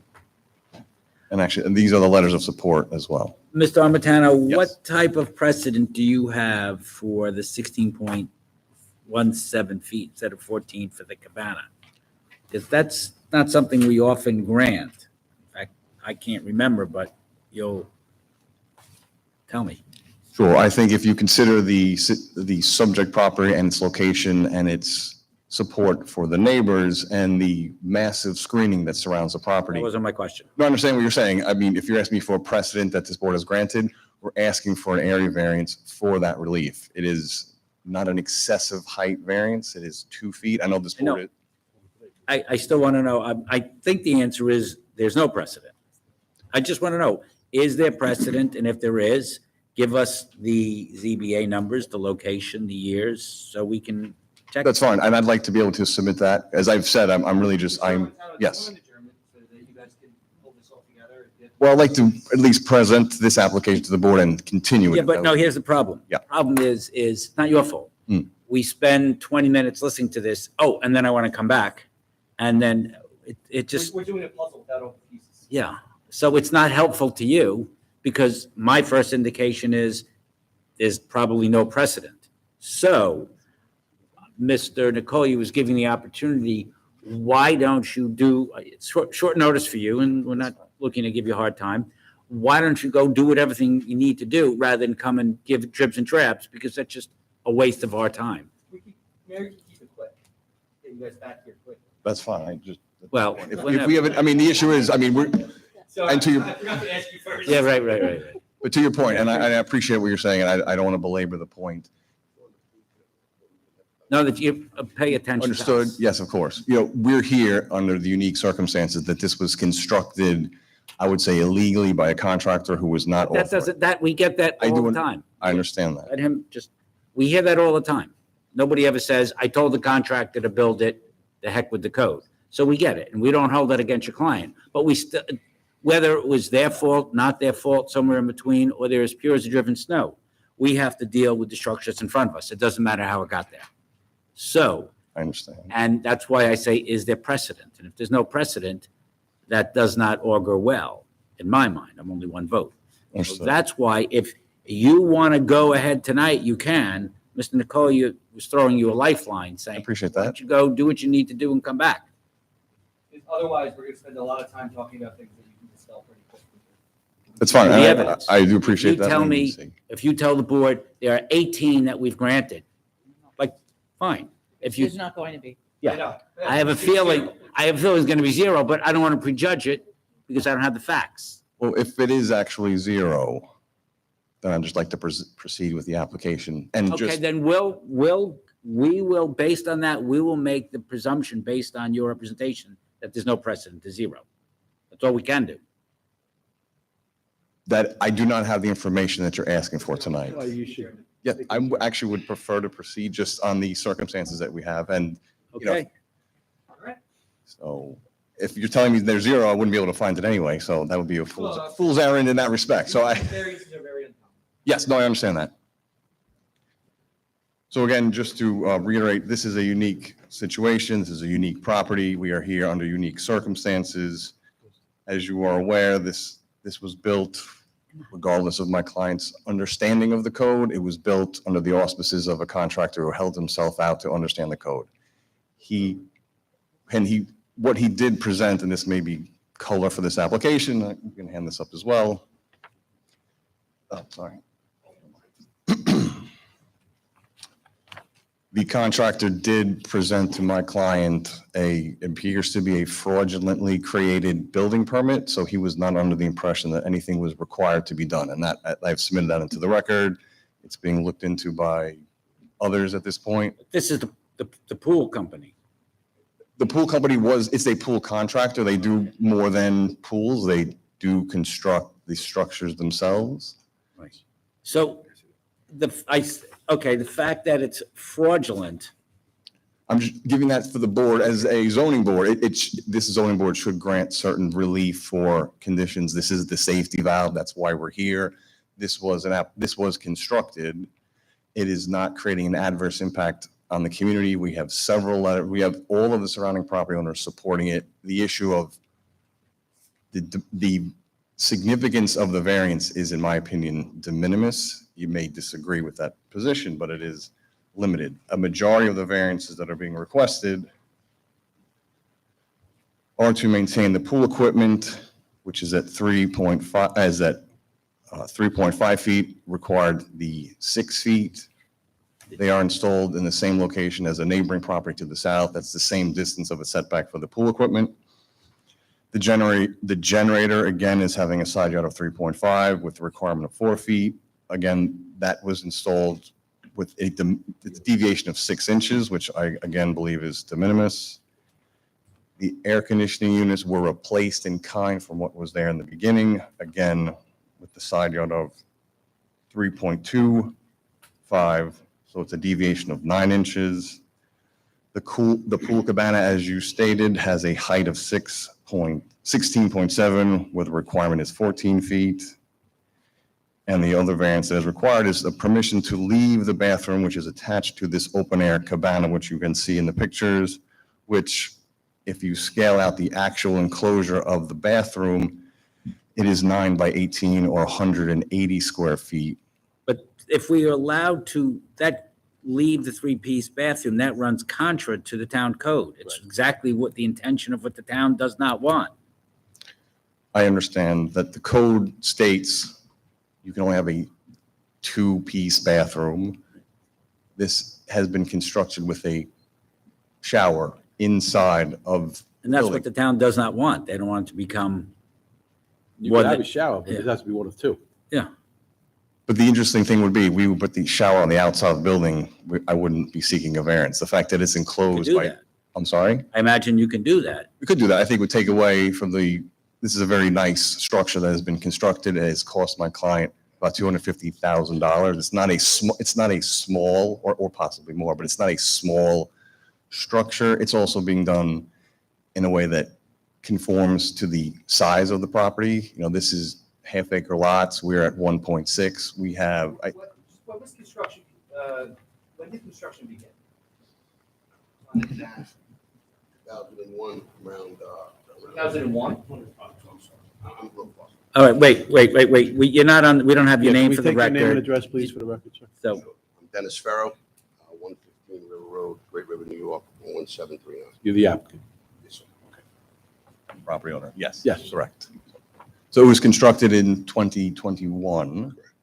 When it was finally realized that there was an issue, my client stopped construction, fired the contractor, and didn't proceed, and, which I think should go in the balancing that he didn't wait to get caught. He noticed there was a problem, and then we had to hire experts to rectify, legalize, and now we're here tonight seeking variances to allow these things to remain. When did they figure it out? Troy, would you like to testify? You say my name again? Or? No. Sorry. So the work was being done on my home. I contracted with the gentleman. The first check I gave him was for plans, permits, site inspection. Got a phone call that we had the green light to start the work. Work commenced. Actually asked why, there's no permit on the, he said, well, because your house is so far up the road. The guy said, you don't have to, because no one's going to see it. When I realized something went wrong is I had a friend that works for Paraco Gas over, and he had seen the gas pipes. And he had said, that they're going to have to be deeper than where they were. And then the guy, Rob, who's the contractor, said, no, they've already been inspected. We walked out of my yard. My buddy Jimmy said to me, I said, that ain't passing. There's no way they pass that. So I ran right down here. And I asked to see all the open permits on my home. P.S. There was no open permits. At that point, I called Rob. When was this roughly? I could probably tell you exactly if I did a little. Well, approximately. Oh, no, okay, within. Summer 2022? Yeah, no, within the first maybe 4 months. Like we were, in the major portion, 2021 then. right, we were still under major construction at this time where we still had trenches open. So when I came down and they said that obviously that there were no permits, I called the guy, Rob. I said, Rob, I'm standing across from the lady who says there is 0 open permits on my home. He said, I have the permit in my hand. I have the actual original one he gave me, but my attorney has that because obviously, and the numbers are way off. And we would have never, I know this has nothing to do with precedents or anything else. There is not a shot that myself or my wife would have done anything to this scale without even thinking. We thought we hired a contractor. We thought we had a deal. And when the work was getting done, we were happy at the time.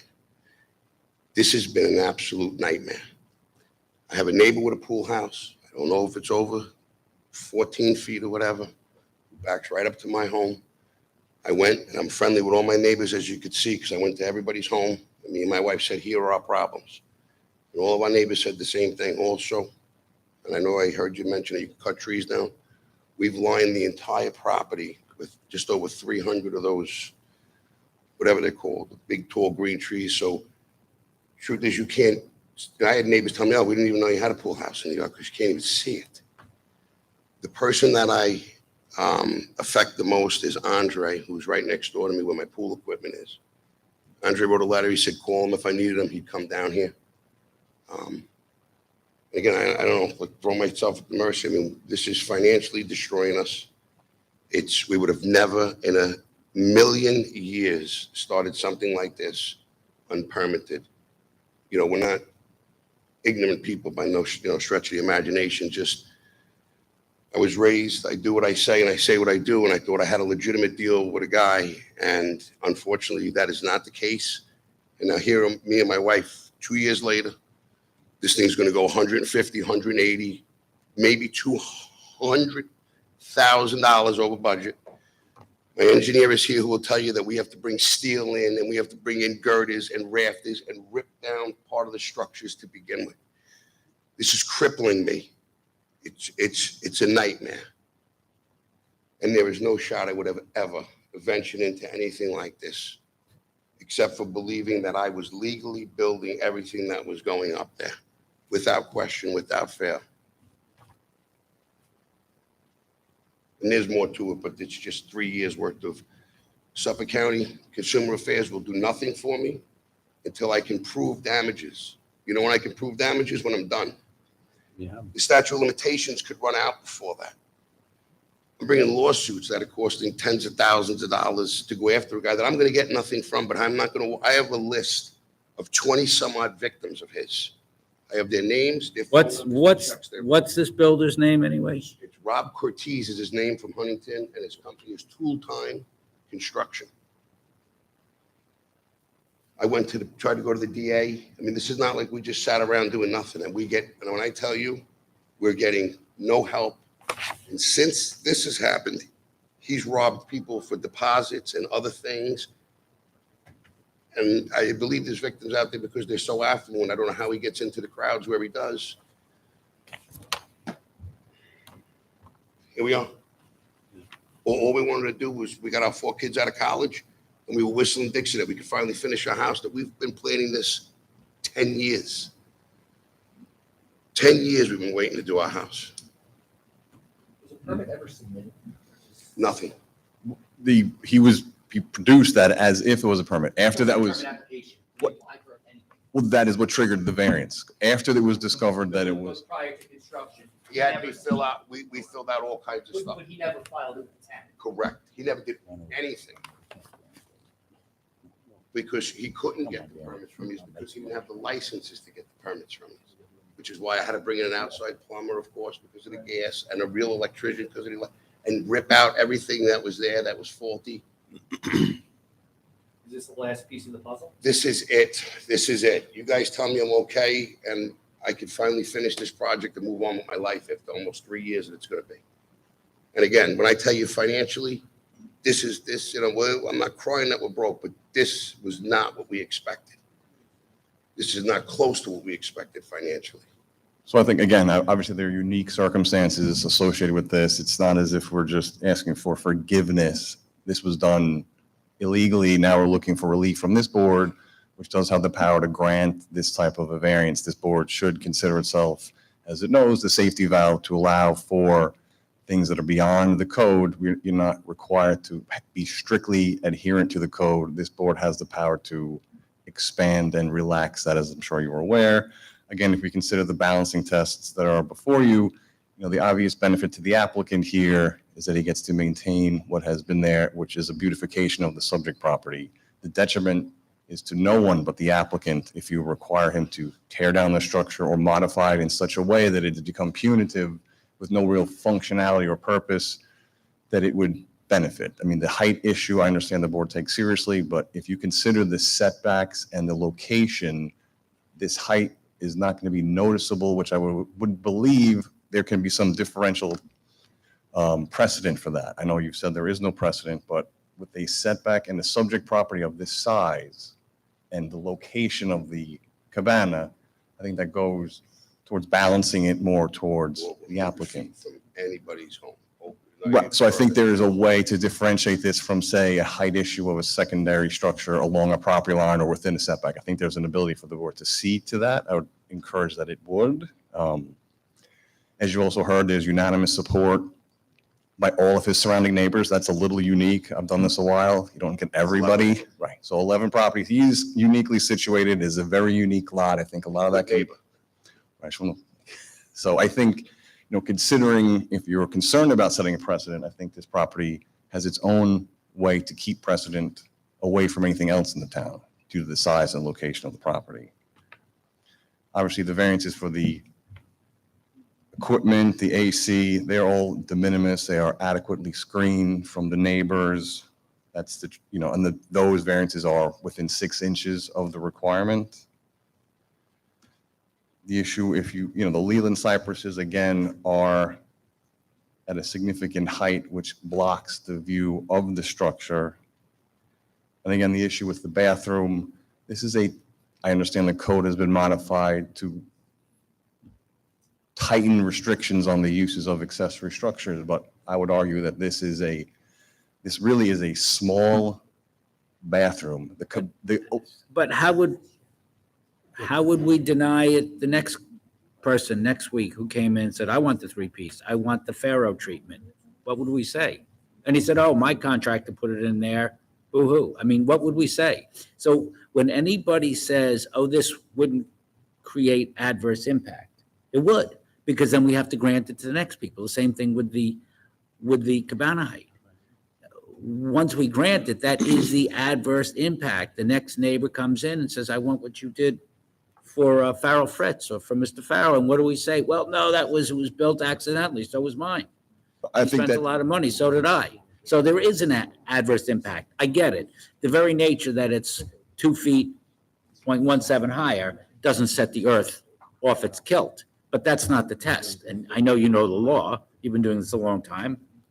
I've seen your name associated with many decisions. That is and that's what the appellate division has told us. That is adverse impact. I mean, this is a sad case, but this is so often we have the pool company, the contractor, and this is what happens. It's unfortunate, but we're stuck with the code. But I would, Go ahead. I mean, to your point, though, when you talk, it's not precedent that gets set across the board. You can uniquely, each property, as we all know, is unique. This has unique circumstances, this has unique size. I I think don't there's know a, how we would write an opinion, the next case denying it, would say, you can't have the three-piece, but this gentleman can. What's unique about that? So bigger than that, the issue is it a use application, okay? And the Right. town attorney's got to give us some guidance on that. I can't answer that. Yeah. I would say that today. From my perspective, the three-piece bathroom, that's kind of. Yeah. From my, but the height is. Well, that's separate. I Yeah. understand that. I'm just saying, talking to the town attorney, Yeah, I mean, If- it has to be presented differently. Yeah, it may be a use variance, and you're not going to win the use. I would say it's not a use variance because we don't have the tests to match that. I think you're looking at if you look at the code itself, although it says 3, there cannot be more than 2. I'm not saying it is, it's Yeah. an issue. That's all. Oh, understood, I appreciate that. Also, since we're gonna be doing submittals on this, undoubtedly, not to doubt it, but we're gonna need some substantiation of all of these things that have happened and whatnot. Because we get people in here probably every other week with pools built too close or extensions nobody got a permit for. I mean, we hear that quite a bit. This is a little bit more of a dramatic case. But. I don't know if that's even It's not relevant. an unfamiliar refrain. I would appreciate at least a 10-day period, written comment period, so that we could submit that. I have a video, by the way. We can do that later. But yeah, I don't think it's, I I have a don't, video yeah. with the contractor discussing everything and him saying that the permits. I don't That's not think, before us. I don't think that's before us. Also, honestly, how it got there, it's a sad story. That's not zoning. Whether it was by duplicity, lying, cheating, stealing, accident, pure of heart, wouldn't have had. We have to look at what's here and now, not how it got there. I'm assuming 99.9% of the people didn't do anything wrong. They got there as a result of their builder. So that's not good zoning. Zoning is dealing with what is there, not how it got there. I understand. Otherwise, if we looked at how it got there, then we'd say, okay, you didn't build it. That's okay. Oh, you built it, we'll deny it. And that's not the way zoning works. I understand and take your point. If there's any other type of mitigation that the board would consider, I think that there's a way to, and mitigation meaning things that can be done on the property that can allow the structure to remain as it is currently Understood. constructed. 1 second. All right, can we just, this gentleman would like to speak. Apparently it's urgent. You could just give us your name and address, please? Yes, it's Anthony Mardino. Oh. I'm sorry, I'm late, and thank you, John, for jumping in. One thing that I thought of, and I understand the board's concern about this concept of a use variance, but if my client agreed to remove the shower, then it's a two-piece bathroom. That's still too large, but then that's dimensional relief. So then we would be asking for a larger bathroom than the code allows. But that's not before us. Well, that's because it wasn't denied that way, So but how we do, could. how do we entertain your application if my client does ABC, then we look at that? I mean, it's a hypothetical. It's not a hypothetical. We would have to come back because, quite frankly, the notice is defective because the building's larger than 200 square feet and the bathroom's larger than 20 square feet. So if we had to come back, We had a we could, while ago asked yeah. if you wanted to take an adjournment. Yeah, and you didn't want the adjournment. It was emphatic that you didn't want, you weren't here. I He asked wasn't Mr. representing at Armentano, the he time, was yes. emphatic. He didn't want the adjournment. Yes. And we said, no, we're going to spend 20 minutes. Now it's 30 minutes. And you're going to want to come back. And he said, no, we're going tonight. Well, again, So I wasn't. I'm holding him at his word. No, and I appreciate that. I know that the Pharaohs did have a trip that they had to change, and that's why they didn't want to adjourn. I just jumped in with John, and John jumped in even later. No, But I did notice in looking at the legal notice that there were some other issues here. So I don't think we actually could resolve this all without having to come back. But then I think we can make it strictly dimensional relief, because if we have to ask for use variance, as you mentioned, we're there's not way even- not going to get it. We're not even saying at this juncture it is a use. It may be, but it is, but it's going to be denied as, from my point of view, you're not going to get it as an area variance. What council's asking for at this point is an adjournment, right? There's an adjournment Why so did that we could. spend half an hour But to start? we did. So the issue is, issues have come up and they can be revisited. I'm not opposed to an adjournment. I don't know. Yeah. Yeah, and I apologize, but my What are we gonna my learn? comment is based on your comment, Mr. What are we going to Wexler. That's- learn on the adjournment? What's going to happen? Well, they're What going are we to clean going up their to? application. Whatever and they- We might all of come the back meetings with may a have to be modified. slightly different application. Right. Right, that's kind of up to the applicant.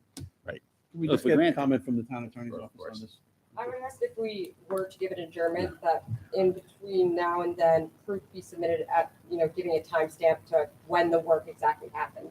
And to what percentage of the work has been done between, or before at least the code amendment, took place in March 2023. Sure. Yeah, that's, yeah, fair. That's good. That benefits That would you. be relevant. Yeah, I think I would, help us. It came down when it was determined that there was no permit in place, and when, like she said, when the construction was completed, also that seemed. Right. Yeah. It seems that the permit, it was discovered that there was no permit really granted in 4 months after construction started. So it seems like this takes a little bit longer than 4 months to build. So how did we get this far? Let's flesh it out. I don't know. And we will flush that out. I apologize for taking the board's time, but I just don't think we could get from point A to point B without having to come back. Just for the record, that was the first thing I said. Okay.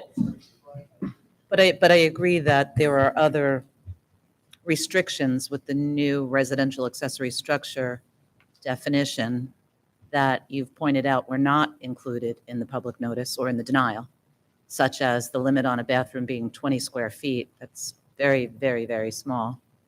And the structure itself can't be more than 400 square feet. So those would be 2 more dimensional reliefs. Would you just be back again seeking those, even if the board were to grant this application? Mary, so if we granted this and said, you know what, let's give a wholesale approval on this, they'd still have to come back. That's the way it seems.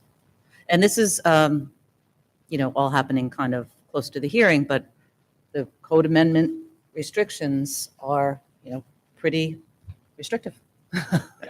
They're extremely restrictive. If it turns out that that's the case, would it make sense for them to withdraw and resubmit after they flesh it out? If that's the direction this has to go?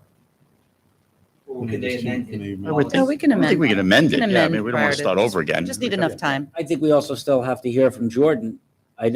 if this is a use variance, let's get her opinion on the record, so we have at least a partial, complete record. But Mr. Wexler, my point is that if we come back, we would. I know, but she gets Yeah, I to make the understand, record, I understand. Okay. so let her speak. Right now? Yeah, in writing. Yeah, tell He's us. not asking for a decision. Why don't we adjourn it? We can hash adjourn it it. all out the next Okay, year. but if it comes back and she says it's a use variance, Okay, and if she reads something that says tomorrow it's not, why are we making this decision out? There's nothing before us. okay, I was just trying to give them fair warning so they know which way to go. Well, they know the Well, they town can attorney's speak. number. Yeah. I'm pretty sure they're aware that if this comes down as a use variance, they're gonna have to get rid of some. Right, exactly. All right. All right, so we'll take a All right. motion to adjourn. Okay. You want to pick a date or? Motion to adjourn. Second. All in favor? Aye. Thank You want to? No, that's fine. We don't have to. You can speak to him, right? Yeah. Yeah. We You can speak to Adjourn for an Mary. open date. Respectfully, okay.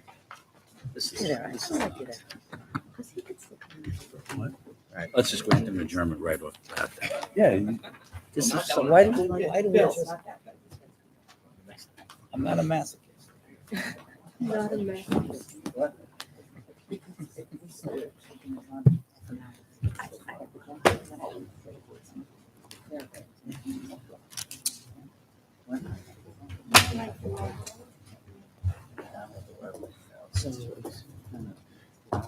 You done? No, I thought she was prepared. Oh, I thought she wanted to say something. That's what. Oh, I thought she wanted to tell us that it was useful.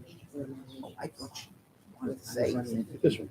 Oh, well, nobody told me. Yeah. Well, that's why I'm here. Let's find out. Jordan, did you want to state your opinion? I think they're taking your adjournment. Not in the adjournment. Only if you- Okay, Yeah. but- If we were reserving, she would have stayed. Okay. Oh, I thought you were like, No, she was going to. They agreed to adjourn. Then she went Right. back there. I was going to call signal. If you wanted to, yeah, she was off. He said, Yes. adjourn, you can come back up. okay. I didn't hear what you said. I'm sorry. Rigby's bathroom is used. Of course it is. Undoubtedly. Right. I mean, if they're gonna- Yeah, I mean, it doesn't get any more of a use variance than a potty. Right, you- Well, the shower. Oh, the shower. Of Of course. He did. He knew it was wrong. I know. There's a code. He threw the other guy in here. Yeah. Yes. He couldn't be here. He threw the other guy in here. Yeah. And then he came in, he said, check this. Yeah, but We're just He taking a does little land break use too. because one of the members, Two of the members. oh, nature called for two of the members. but no. I mean, so it's not like he just, does slip and falls.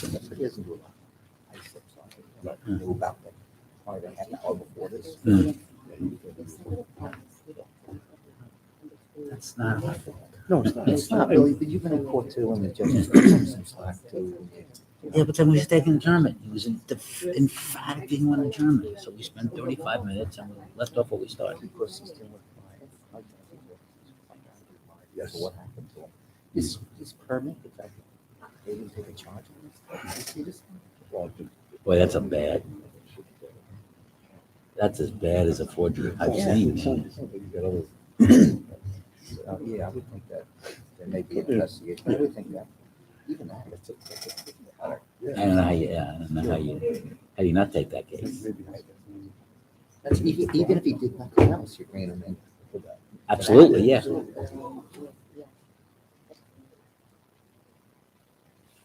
Okay. Okay, ready, everyone? Application number 337-23, adjourned from May 9, 2023, East Lighthouse Realty Corp. Permission to install second-story addition and erect second-story decking, resulting in floor area ratio of 53.8% instead of permitted 30%, and to erect first-floor decking, leaving side yard of 9 feet instead of required 15 feet. Residence BAA District, west side of East Lighthouse Walk, 240 feet south of Cedar Court, Kismet. Good evening, members of the board. Tom LaCarrie, 127 West Main Street, East Islip, for the applicant. We need to amend, I submitted new plans, new renderings, new site plans that showed a reduction in the FAR, and I need to amend the application to show that the reduction what we are seeking now is, let me read this, my handwriting, is 45.4% as opposed to 53.8%. We've changed the configuration of the decks so that there will be no request for a setback or variance on the deck side yards. So the only variance we're looking for now is an area variance of 45.4% as opposed to 53.8%. And the remainder of the application regarding the side yard is deleted. I'll take a motion to amend the call in meeting to floor area ratio of 45.4% instead of permitted 30%. And There was something else, wasn't there, Yeah. another part of it? And to no longer request a variance to erect the first floor decking, leaving a side yard of 9 feet instead of required 15 feet. That's correct. So take a motion on that? Motion. Second, all in favor? Aye. So the meeting- Thank you. Now, since our last meeting, I managed to sit down with the neighbors to assuage their fears and to listen to their concerns. And we have agreed on several concessions, which we are willing to put in terms of a CNR. One of which is that the upstairs deck that was proposed is no longer being proposed. It's going to simply be a 4-foot wide walkway, since there are door entrances up there. The next thing would be the height of any trees on the, which side are we now? Mr. LaCarrie, before we get to that, I'm Yeah. sorry, I'm looking at the 45.4% FAR. Is there precedent for that? And if there is, let me know. Well, in Kismet, I'll give you the names of the homes that some of them I've been involved with. The Dunning home on Oak is well over 50%. Do you have the ZBA? I don't have the ZB, How do we dig it up? Kelly, do you have any precedent on this?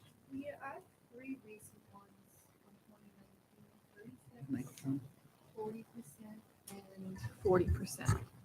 And then there's 2 older ones, I think was the decks is 2012? Is Sorry? that the decks? I thought it was 2011. Earlier, somebody said 2012. Yeah, so there's ones that predate that are 46 and 45. But that's we the need to old- look at the decks to Right. see if it's truly those 2 numbers.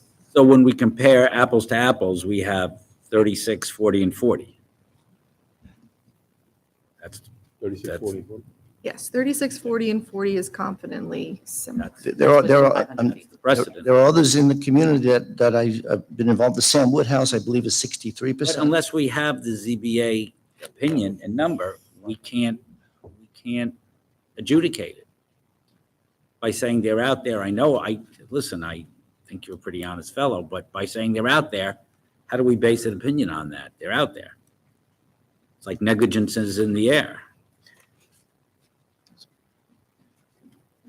So Well, if you want me to adjourn this so we get the precedents, I'd be happy to do that, but I think there's plenty of precedents in the community. We can reserve, leave the record open. Okay. Submit them, I mean. All right, that would be acceptable. Fine. So the Kelly's precedents that she cited obviously were within 500 feet.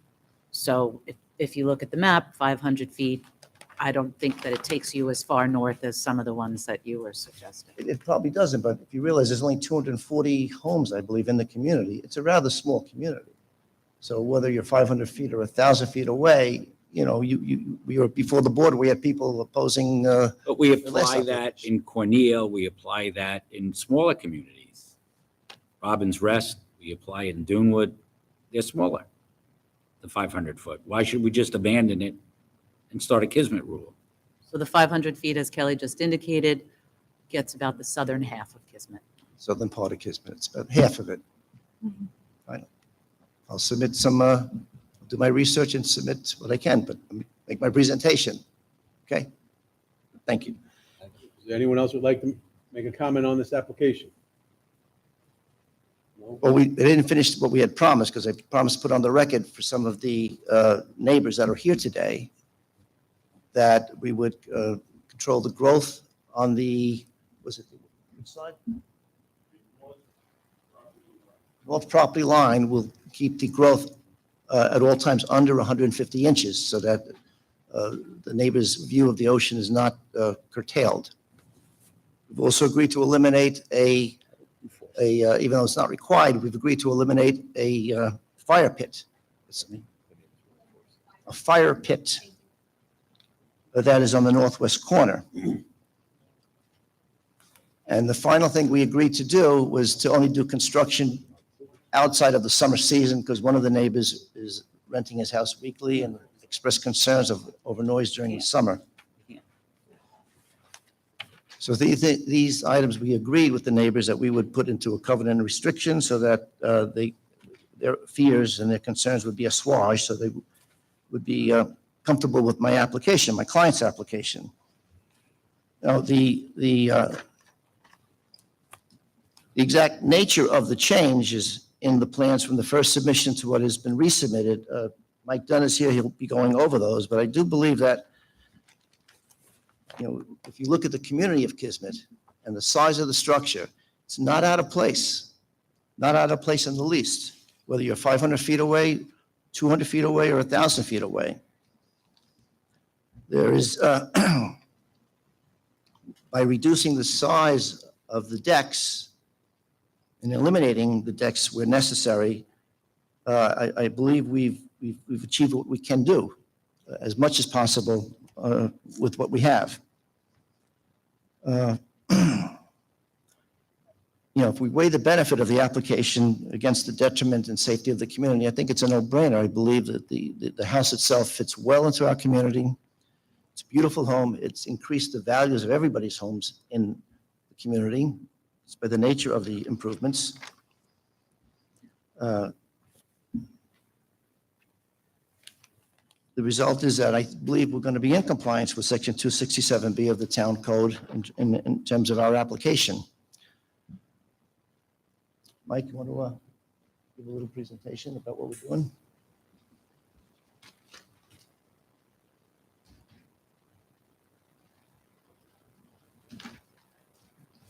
My name is Michael Dunn, D-U-N-N, I'm an architect.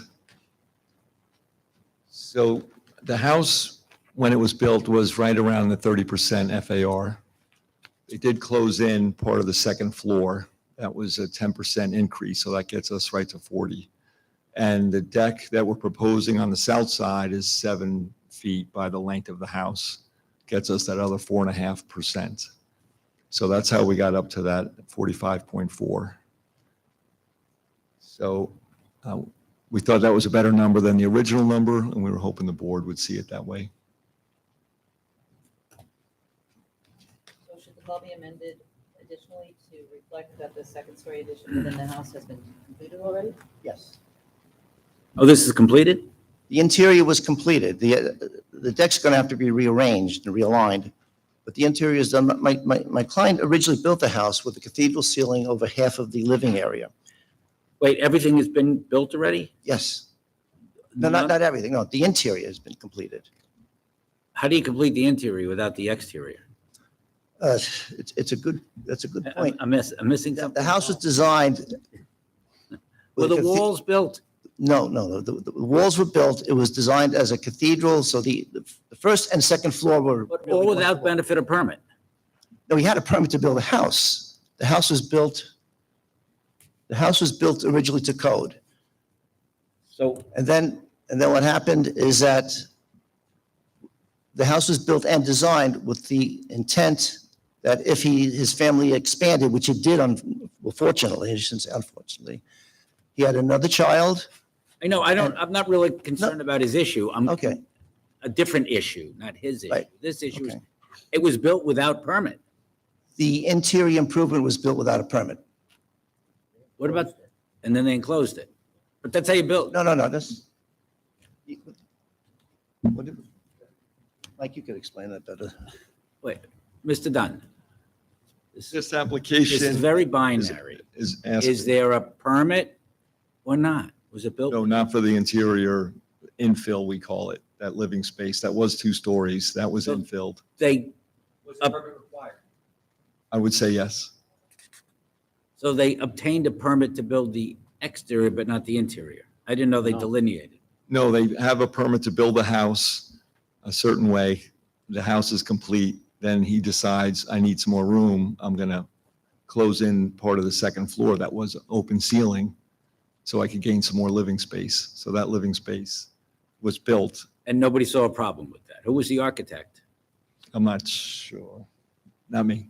Okay, no, I didn't, I knew it wasn't you. So just so we're clear, most of the house was built with a permit. That's correct. And the only thing that was not, there was a deviation from the permit when they closed it as part of the second floor for additional living space. But by and large, the house has the benefit of a permit. Yes, that's Can I correct. ask you, since we have the picture, what was filled in? Point to the picture. It won't make a great record, but. Yeah. Under this space was open, this was open to above, so now there's a floor. And did we grant that? Was that by a grant of this board, or was that built as of right? No, the house was built as of right. Except for the enclosure. Except for the enclosure. So now we're proposing this level of this landing. Who was the architect? Now I'm curious. Al Sutton. It doesn't mean anything to me. No, the reason I want to know is, I want to make the record clear, I knew it wasn't you. And it wasn't Mr. We're Lickett. clear on the living space is existing, but the deck is proposed. So what are we gonna do, adjourn this? He's already said he wants to submit. You want? Yeah. Submit, and then we'll submit some supplemental documentation with the next. So we're going to close the hearing and reserve, and then you'll submit? Yes. Great. First, is there anyone else that would like to be heard before we close and reserve decision? Elliot, Ed? No, as long as you run into the record about the free company. Got it. I support it. Thank you. Lanny, do you have any other comments? So then I'll take a motion to reserve. Yes, I'll make a motion to reserve, Mr. Chairman. Second. All in favor? Aye. We need to limit the time for him to submit. 2 weeks? You want a little more? Yeah, I'd love more. You're gonna need more. Give me 3 weeks, give me 4 weeks. If we're digging up precedent, we'll both need more. Okay, 4 weeks. It's not good when they call 13 days prior to their deadline, or 1 day prior to their deadline, 13 days after the hearing, and ask us to get all the decisions. Okay. Saying that happened. Who did that? Who did Happens that? on occasion. Who did that? I guess The nature of lawyers. it is, we're professional procrastinators. Okay, thank you, guys. Thank you, everybody.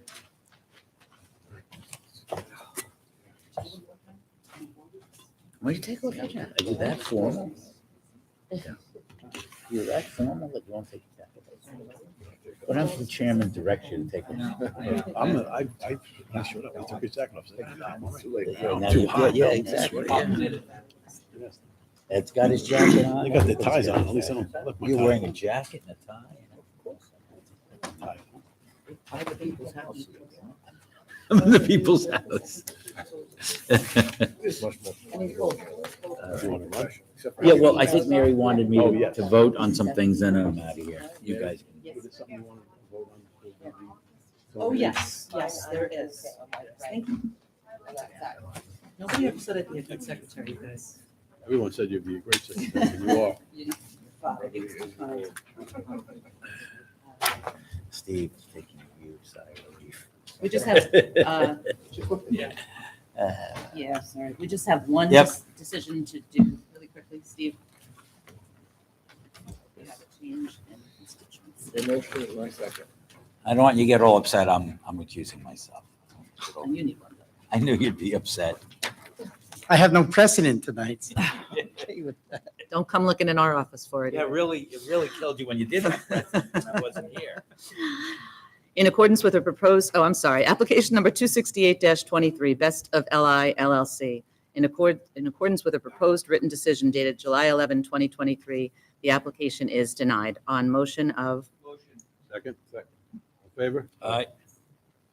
thank you. Back to the public hearing now.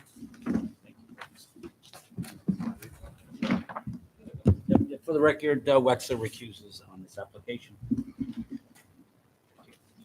Have a nice day. See you later, Billy.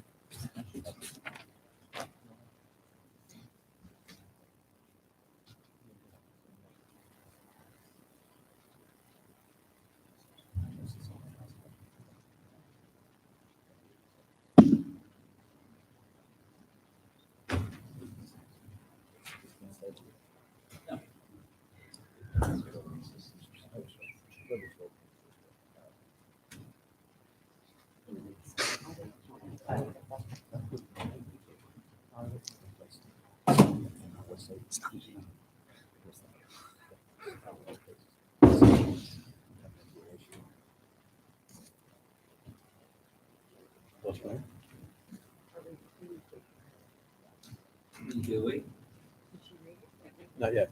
Anybody feel ambitious? Where'd you go? Where'd you go? Just, second for that.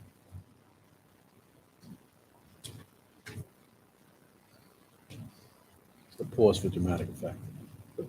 It's just to bring the tone down a little bit. You know, you guys were hyped up for a couple of hearings. You left Billy goes. That helps. Not all of us will. Great. You insist. Please, please. Make it interesting. I'm waiting for the chairman to find his lungs, you know?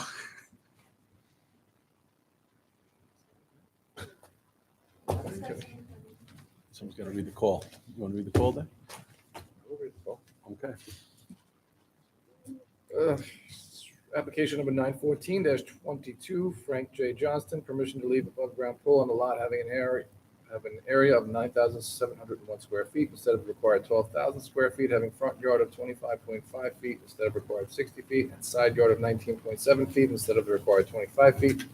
Residence B, AA District, northwest terminus of Clipper Roadway, number 10, 555 feet north of Central Walk, Cornell Estates, New York. Mr. Bertolino, good evening. Yes, good evening, Mr. Chairman, members of the board. For the applicant, Steve Bertolino, 130 West Main Street, East Islip, New York. Mr. Chairman, I'd just like to point out that this application was heard on December 6, 2022. I then submitted a letter to the then Chairman John Lorenzo and the then members of the board on December 12, 2022. After conversations with members of the zoning board staff, it was my understanding that because of the change of the composition of the board, that this matter would have to be reheard. But if the board would be so inclined, I'd like to incorporate the record from the December 6th hearing into tonight's record to start. Secondly, Just on that one point, keep in mind the two of us that weren't part of the board on that. no, I understand that, Mr. Chairman. That's why I brought that to your attention. in case you were unaware that this matter had been previously presented. That being said, I've handed up to the board several documents, the first of which is a letter, my cover letter, which would be what I'm setting forth as the contentions of why this should be approved. In that packet, I've included some photographs. You can see the nature and character of this particular parcel in the packet that each board member has, and also the original for the record, are letters from all of the adjoining and nearby neighbors, all of which are in support of the application. And then lastly, in that first packet, there are some additional ZBAs and some certificates of occupancies from other residences on Fire Island, albeit not within 500 feet. And then I have two medical letters, which the importance will be brought to your attention. So I'm just going to make it easy. If you follow along, I'm going to read the letter into the record. The subject swimming pool was installed in 1987 pursuant to a permit and a ZBA decision under ZBA 10688. The certificate of compliance was issued in 1989.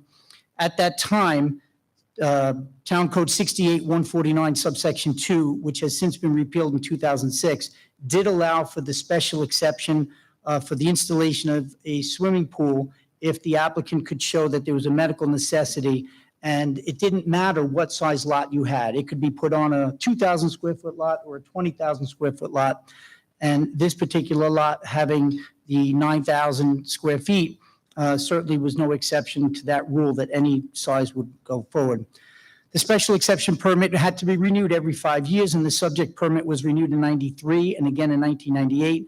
There was no designation on the parcel's certificate of occupancy that the permit was non-transferable. So any plain reading of that ZBA decision would not apprise a potential owner, a title company, or anyone else looking at it that the permit could not be renewed.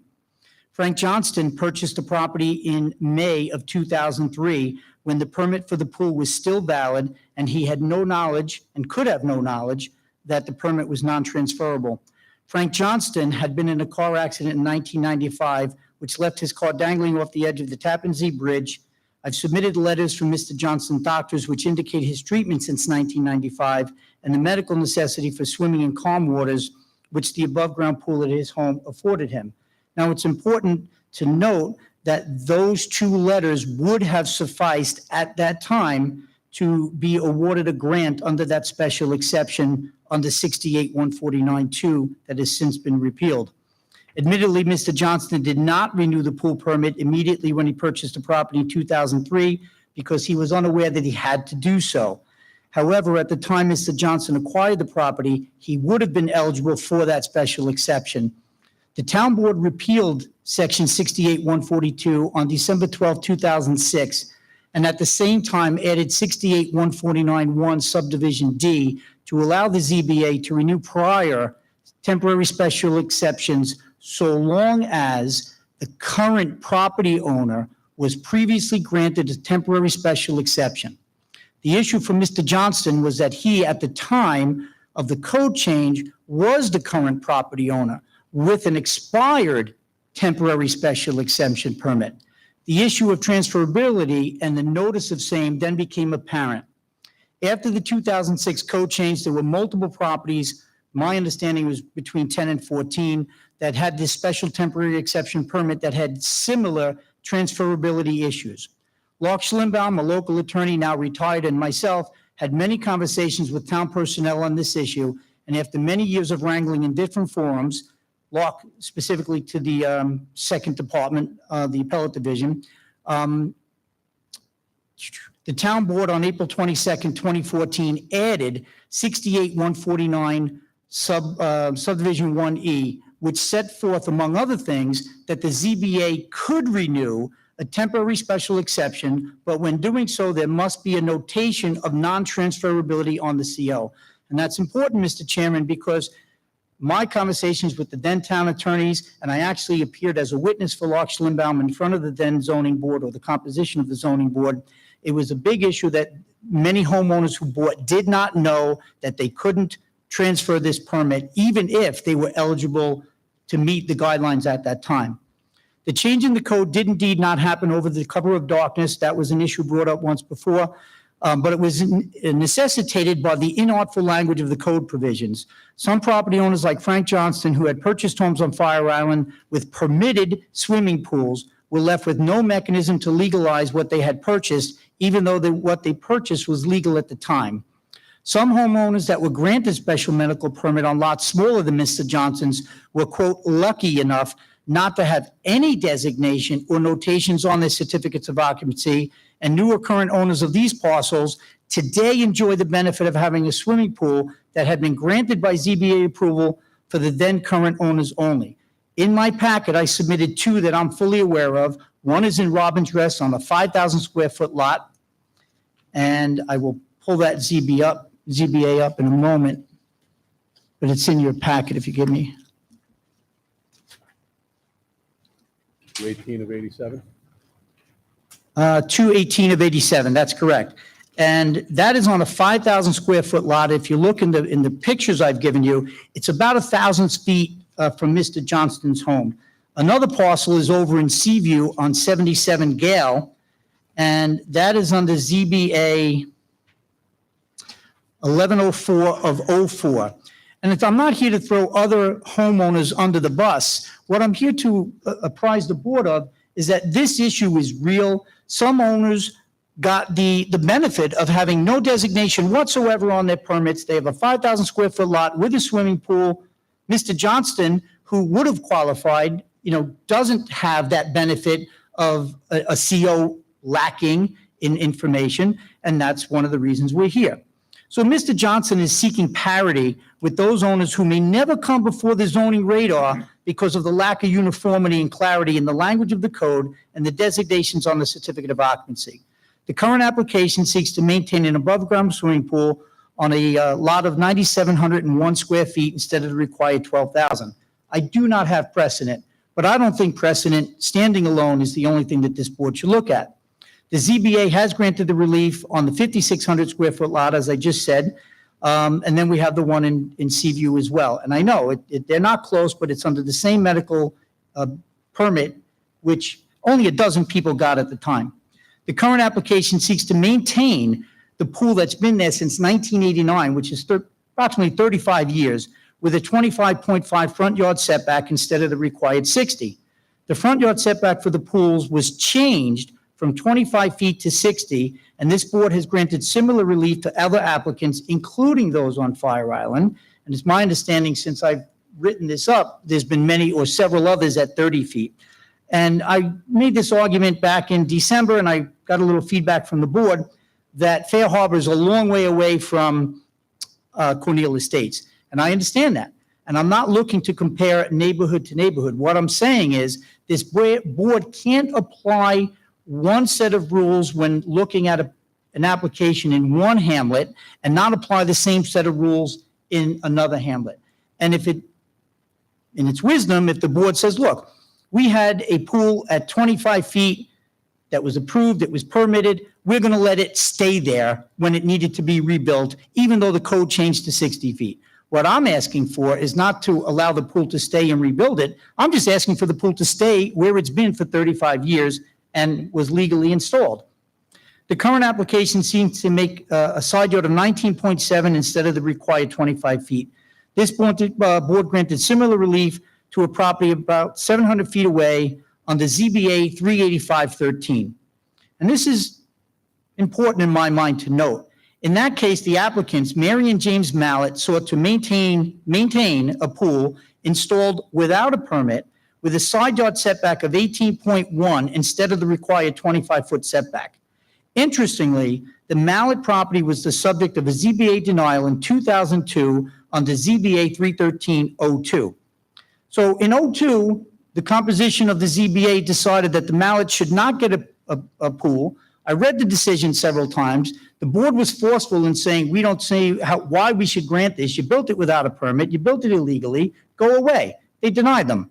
The pool stayed there, and 11 years later, they come back in front of the board, and the board says, okay, you can have it.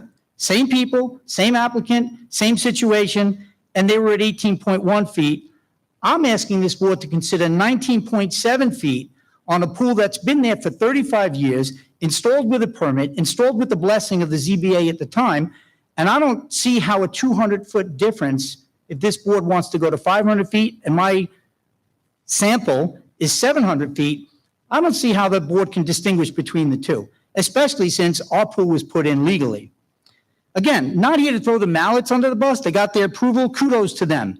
But the board has to have some kind of parity when looking at applicants across the board, whether on Fire Island or on the mainland. So correct me if I'm wrong, but you're not talking about, you're not comparing applications and approvals and properties and setbacks.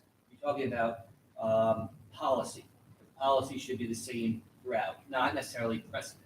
That's correct. Okay. And I think, Mr. Nicolia, that was the issue we had when I talked about Fair Harbor, because Fair Harbor at the time was fresh in my mind, because I had gotten that application approved, and the board said, hey, it's been there, it's at 25 feet, let's leave it at 25 feet. I'm like, okay, well, if you're going to think about it that way, I'm not saying that the nature and character of Fair Harbor is the same as this. I'm not saying that Mr. Mallett's property is the same. What I'm saying is, if you're looking at something and saying, all right, we understand you're 18 feet, the code says 25 at the time, we'll allow it at 18 feet. Why can't you do that with me? And if the only reason is that I'm short by 200 feet away, I don't think that's fair. I think it should be applied across the board, hamlet to hamlet. More recently, under ZBA 17021, the board granted permission to install a brand-new pool on Clipper Roadway with a front yard setback of 32 and a side yard of 19.6. So right there, I do have some precedent with that. This property is right down the wood walk from Mr. Johnson's property, albeit, again, more than 500 feet. Mr. Johnson's pool has been in the same location for over 35 years. Every one of his immediate and most affected neighbors has sent a letter, which I've handed up in support of the application. To my knowledge, there'll be no detrimental change to his immediate area. There'll be no adverse environmental impact. And if you look at the pictures I gave you, this is a unique property. It is bordered on 2.5 sides by the bay. He only has a walk on the other side and one neighbor to his south. That's it. I mean, he does have a neighbor across the walk, but nobody is affected by this pool, which sits on the bayfront. And if you were able to see in that video, if you went about 1,500 feet to the west, you will see 3 houses on the bay in Robin's Rest. All 3 of them have pools, 2 of which have ZBA decisions on them. And again, that's the Somberg compound over in Robin's Rest, the old Tequila Jacks. That pool, I think, has a 0 setback against the bay, but the lot size does meet code. So the relief requested cannot be achieved in any other means short of an area variance due to the size of the subject parcel, the lack of the ability for Mr. Johnson to renew any permit under the code that has now expired, and the board, the town board saw fit to say, hey, we don't want to allow this medical permit anymore. And I think where I come to you and say, we would be unique, and you wouldn't be having what I heard discussions of earlier about the damage or the detriment going forward, in that no one is going to be able to come up here and say, I bought a pool that was permitted, CO'd with the blessing of the zoning board. I would have qualified for that medical permit had I known enough, had the designation been on my CO to tell me that, hey, you can't transfer it and you need to come back and apply and get your own. And at that time, he would have qualified. I can't see anyone else stepping up and saying that, because there's only 12 pools out there that are in this particular situation. So although the existence of the pool is somewhat self-created because Mr. Johnston did indeed buy the property, and I know that's an argument, if you buy the property, you take it as is, but the situation here is very different. It did meet the setbacks at the time for the most part. I think the board does have to weigh the benefits to the applicant. It can't all be about precedent. The balancing test that we have under those 5 things, the nature and character of the community, self-created, can it be accomplished in any other way? I believe I touched on all those points, and I clearly think in this case that the benefits to the applicant clearly outweigh any detriment. I don't see how this could possibly be presented again. As you can see from my letter, Mr. Chairman, I was involved in this when the code changed. As I said, I testified before the board trying to figure things out because it was a problem, and I haven't had another one since. The reason Mr. Johnston's came on the table is that his house was destroyed in Superstorm Sandy. He got a permit to rebuild his house. I actually litigated a case for him in federal court over the fraud cases with the insurance companies. We were successful there. He got his permits, he was building. And during that process, everybody said, well, what about the pool? What about the pool? Not that anyone promised him anything. We kind of kicked the can around the road, and the town, trying to help a homeowner get their house rebuilt, was complicit in that in a good way, saying, let's get your house rebuilt, let's get you back in there, because this is his primary residence. We will deal with the pool later. And lo and behold, now we're here finally, 10 years later, to get this pool finalized. And it's all I have. Been kicking this for years and years, Mr. Chairman. If you have any questions, I don't think there's anybody in the audience that would have any objections. All the letters I gave you were in support, and I respectfully request that you grant it in all respects. Have any questions? Yeah. Planning? We know there's no one in the audience. Second time ever.